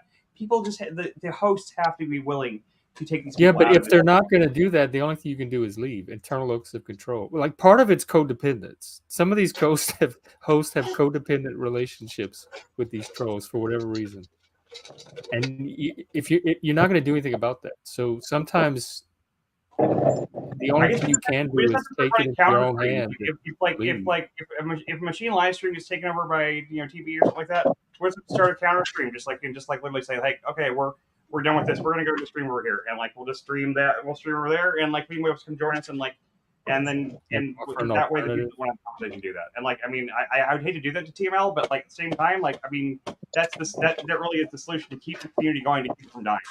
Because because people really will just, they won't just go to their stream. Eventually they'll just stop going to streams altogether. They will stop being interested in it, because every time they do, they run into the same kind of the same kind of negative bullshit. And like, it's just it's just like, I don't understand like why people think you need to indulge people with mental illness in this way. It's not healthy for anyone. For I the don't think person it is. doing the indulging or the person being indulged. I don't know that it's conscious or that they know what to do in those situations. I don't think the community will ever die because of it. And, people have been subject to this drama through the media, through the indoctrination, the sex sells, the drama sells. That's kind of in their mind. I just think if the looping, continues without and being put into check, then it doesn't get as much growth as it should, but I don't think it'll ever die. Well, it might exist in some smaller form, but it won't become what it could be, I think. And like, I mean, it's not that hard to kill a movement. Look what happened to the new atheism movement, right? I mean, all it took was like one stupid elevator thing, and the entire movement, it was a rather large, rather growing movement, and it died almost overnight because of one person being uncomfortable with someone in an elevator. What? It's split into sub movements. Well, I know, but it also kind of killed at the same time. Like, there's plenty of people that just left it altogether. I'm just saying, like, it's yes, it still exists in some form in a splintered, kind of fractured thing where there's still people, but it's kind of like these sad little, like, people are kind of holding on to vegetables of what's left. It's just like, people like holding on to these little bits and pieces of what exploded. I'm just saying, I don't think there's anything wrong, like I said, with curating, with gatekeeping when it comes to people that are purely disruptive. I just don't think there's anything wrong with that. I don't know why that's, and I'm not saying you guys are saying that, but it seems to be a controversial position for some people. There are some people that will have pushed back on it so hard, and I don't understand why. I don't even understand I don't understand the goals for their stream. It's very different than my goals for this. I got to get going. It was good chatting with you guys. We'll chat again later. You too. Good to see you, Jesse. Thanks for stopping by. Yeah, I'm going to have to wrap up too. I have that men's group in an hour. I got to go eat. And then tonight's we're doing Anton. The Sex and Social Justice at 8 p.m. Central. We're going to look at TikTok videos and critique them. All right. I have a men's group at 6 p.m. Central. If you want to join, just email me for the link. And other than that, what are you talking about? I thought you were talking about maybe moving the men's group to online. You decided not to do that? I mean, I would love to, but I don't know if everybody would be down for it. So, okay. But I just, like, the last one I went. Yeah, I have to kind of keep it where it is now until there's consensus. Sure, that's true. I remember not everyone's going to come live. Our stream anyway, so that's one reason why I wondered. Yeah. It was just like Joshua and Hank and like you and me and like one other person. So I didn't know if it was like that mostly. Yeah, I got to do some family stuff too, but I spend some time with the family, and yeah, I'll holler at you in the comments if the thing. If you require or like my presence for any reason for the stream, just let me know, and I will appear as summoned. But I will. Well, I'll we're try going to to open it up at some point. So no, I'm saying I'll have it all be watching. I'm just saying I I'll say hi in the comments or something. I'll probably doing something with Lindsay the baby or something. But like if you want me to come on at any point, just let me know. I mean, I don't want I like I know you're trying to like do this specific thing with Anton. And I'm just saying like give me that space there. But if for whatever reason you want me there, like I will be there. That's all pick. There was something else I was going to say earlier and I forgot though. I don't know what happened to Jack. I guess he lost connection or something like that. His StreamYard crashed. He said. Oh. Okay. Oh, that's weird. Anyway, yeah. There was something I was going to say and I really can't remember what it was. But was it about streaming or? Yeah, it was something to do with the stream. I just can't remember what it was now. It's probably wasn't anything big or important. I think it was just some random thought I had. I'll remember it in Discord and just message your Discord later. I'm sure I'll figure it out. So. Anyway, yeah. Yeah. I don't know. I keep feeling like I'm about to say something else. And I don't know this, but anyway. Bye, Jeff. Bye, Jeff. Bye. Yeah. Bye, Lindsay. Bye, Juniper. That's so cool that she's growing up with all these people talking to her through the computer. Yeah. Bye, Juniper. We're trying to craft her into the ultimate. We're breeding her from childhood as the ultimate streamer. You know. So she's gonna take that for granted. Like you're gonna tell her stories of in your days when you looked at the TV, people didn't talk back to you. Yeah, I know, and and I had to walk 10 miles in the snow to do a stream. So. Uphill. In my day, we had to walk 10 miles in the snow to do a stream. You don't even know what it's like. You and your kids with your tickety talks and whatnot. Your tickety talks. I get off my lawn and all that stuff. So I think it's good for her. All right, man. Well, yeah. So, like I said, I probably won't be in the midstream because the wife and child want my attention. So, but I will have on the I'll have on with you and Anton later, and I'll talk to you later about that. What for music track on tryout? See, I'm trying to say Cascadian just popped in just now. Said, hey, yeah, we're about to end the stream now, buddy. So you should have come earlier. It was it got pretty interesting there for a little bit. Yeah, we're streaming every day now at 2 p.m. Central, so it's going to be a consistent. I guess that would be noon for you. Every day at noon, 7 days a week. So you always know where to find us. And then we're going to do some evening streams on certain days as well. Tonight, Anton and I are doing the sex and social justice thing at 8 p.m., which would be 6 here. And after that, we're going to open it up for just a regular panel. So you can come back for that if you're around too. And everyone else, as usual, thanks for watching. We'll be here tomorrow, same time, same YouTube channel. If you're gonna play it out in music, try out. I can't remember what some of these tracks sound like, but try out the one called "Right." Oh, I was gonna play the same one. Same one. Oh no, we'll try some of them out. See which one fits the stream vibe best. I don't know. I haven't keep a theme going. So I haven't listened to one. Yeah, are they all instrumental? Yeah, there's only one track on here that has vocals, and that is the one called "Just Be." No, none of this thing. Oh. None of these. No, yeah, he has a load. These are all the time. Like this, in terms of like the stuff, I sent him all the stuff that I would work on. It's just like this is Chris sent me a bunch of new music, so the opening and closing music now will probably be some of Chris's stuff. Yeah, they're pretty. I know. I think actually the ones I managed to listen to last night when I was going through them, like I hit listen to every single track together. I was kind of pulling the ones that I knew that were different from each other. But like some of that stuff sounds like my better stuff actually. Just like I just never like finished the track out.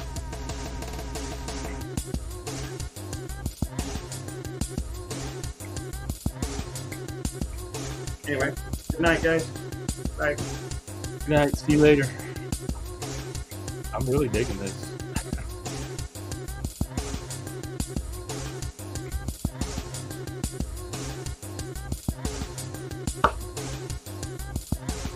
Okay, as soon as I can break away from this, I'll end the stream. But yeah, thank y'all for watching. Anton and I will be back in a few hours, and other than that, we'll be here tomorrow at 2 p.m. Central. Bye.